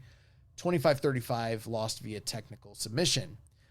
April 11th, 2026, there was two articles that came out, one with SportsIllustrated.com, the other with Vice. These were interviews with the dogs, Kidd, Connors, and Finley. Those dropped. They discussed topics like their choice for AEW over WWE, their goals in AEW, and financial aspirations. But there was also plenty of mentions of disrespect from New Japan. They talked about changing their name in order to avoid having to pay back merchandising fees to New Japan. Since that time, Gabe has gone on a kind of viral New Japan troll campaign on socials. Both of those interviews did tease potential returns to Japan. We've heard a few things. I don't know if that's in effect, but it's a possibility. And then last night during the post pay-per-view media scrum, Gabe Kidd went on an expletive-filled rant against New Japan and Tanahashi, which, who knows, sounds like maybe they might be trying to build some sort of angle. But for the time being, it does seem like these guys are de facto gone. Probably the last time you're going to hear news about them, unless something changes. March 21st, coming up, Steve Borden, the son of the legendary wrestler Sting, will be wrestling at the NJPW Academy 3rd Anniversary Showcase at the LA Dojo. It was announced Konosuke Takeshita will be in action at the New Japan Cup Finals this coming week. Really good interview that was mentioned by Brian earlier. Mana of the Hour, Hinari was interviewed. This is available on njpw1972.com. Well worth the read. A couple other big announcements recently. New Japan Pro Wrestling's Yo is set to face Antonio Honda at DDT's April 15th show. That will probably be a comedy, whatever it will be. That's 100% comedy with Honda in there. April 16th, El Desperado and El Fantasmo have been announced for the Despe Death Vegas Invitational WrestleMania weekend. And then on April 17th, it was announced that Yuji Nagata will be making his GCW debut at Josh Barnett's Bloodsport 15. Those two famously wrestled one another in the Tokyo Dome for the IWGP title in Josh Barnett's pro wrestling debut sometime between 02 and 04. I kind of forget. So I kind of get the feeling they're probably going to run back Nagata Barnett. And I bet you Barnett gets that win back all these years later. And then the final bit of news, Shinjuku Face in Tokyo, Japan will be closing in September 2026 due to the building's deterioration. Yuka Ogawa from the Humax Entertainment Company that operates the venue spoke with Tokyo Sports about that decision, stated that he's strongly asking the company to create a new Shinjuku Face and said, I want to reopen as soon as possible.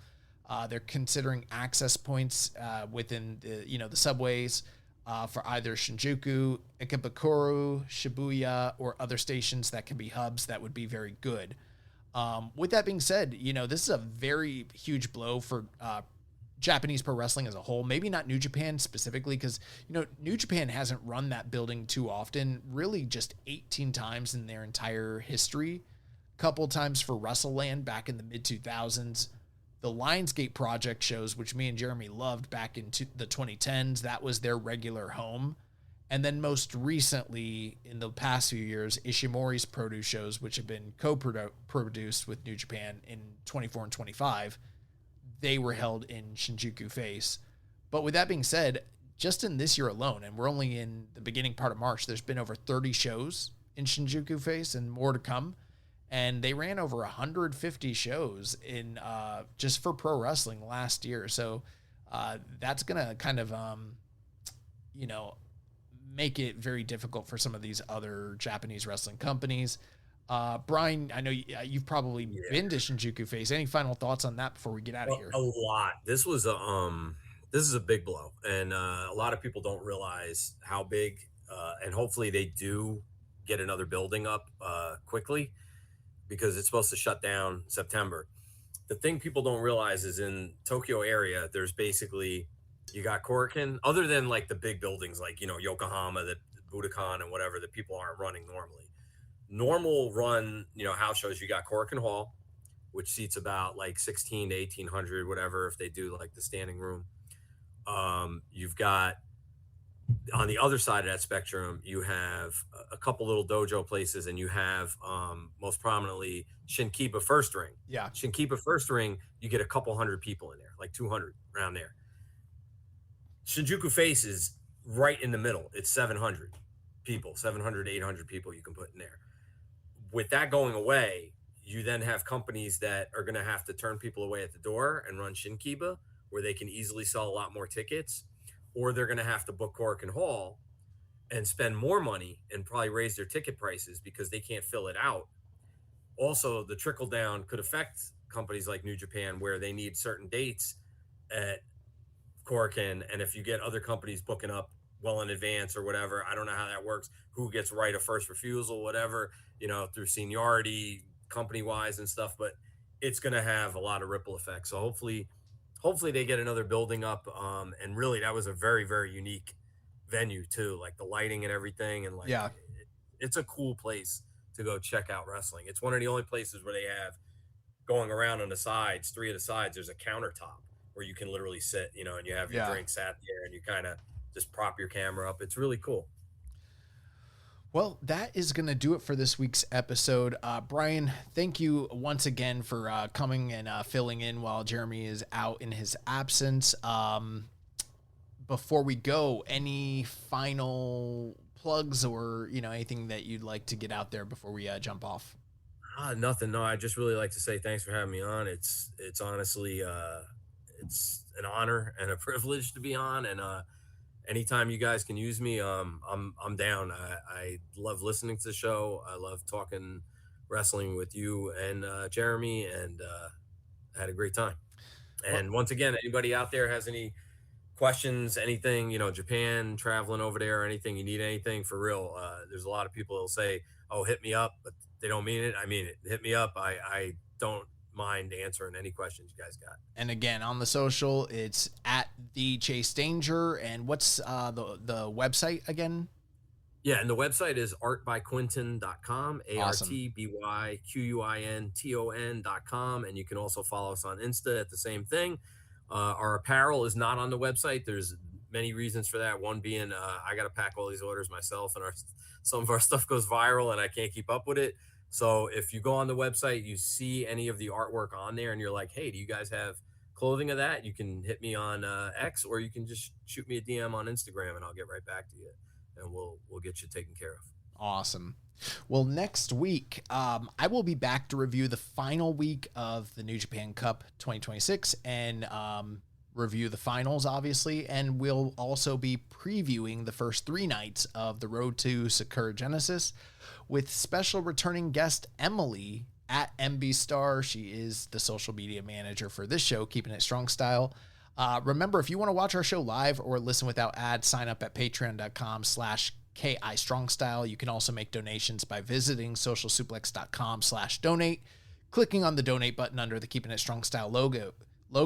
Make sure to connect with us on social media on X and Blue Sky. Follow us at KI Strong Style, at Social Suplex, at Jeremy L. Donovan, and I am at YB_Joshin Liger. On Facebook, you can follow us at facebook.com/Social Suplex and the Wrestling Squared Circle Facebook group. On Reddit, I am Keepin It Strong Style. Jeremy is the Pro Black Guy. On YouTube, we're at Social Suplex. Join our Social Suplex Discord server to interact with us and other wrestling fans. And you can also email the big boss, Jeremy, at jeremy@socialsuplex.com. Finally, check out all the other shows on the Social Suplex Podcast Network. One Nation Radio with Rich Ladd and James Boyd. All Things Elite with Floyd Johnson Jr. and Austin Sumowitz. Imp's AEW Adventure with The Implications' Matthew Mayer. Wrestling Art with Chris Things. AEW's Match Guide with Sam Brown. Tunnel Talk with Ali, Ann, and Leah. The Trish and Sarah Wrestling Podcast. And Joshing Around with Tim Hunter and Eric. Don't forget to subscribe and leave a rating and review. And we will catch you next week on Keepin It Strong Style, the ace of podcasts. Thank you for listening to Keepin' It Strong Style. We'll see you next time. If you're a podcast host, listen up, this one's for you. My name is Allie Jackson. I'm the host of Finding Mr. Height, a dating and relationship podcast that I've been doing for 4 years now, sharing my positive and practical approach to dating that's built on my own life experience. And I wanted to share another experience that I've had, my secret behind monetizing my show. It's called Red Circle, and I was just telling my colleague about how much I love their platform. With Red Circle, not only am I getting a seamless hosting experience, but I also love the support I receive in ad sales. It's not just typical ad sales either. It's targeted opportunities based on my show and my life. And the platform is super simple. You just set your preferences and Red Circle matches you with sponsors that align with your show. You can vet every opportunity and their platform gives you great analytics. More recently too, my Red Circle team has brought me opportunities outside of my podcast on social media to really augment the podcast partnerships, bring them full circle. I just can't recommend them enough. If you want to give it a try, go to redcircle.com to get your free trial. That's redcircle.com for a free trial.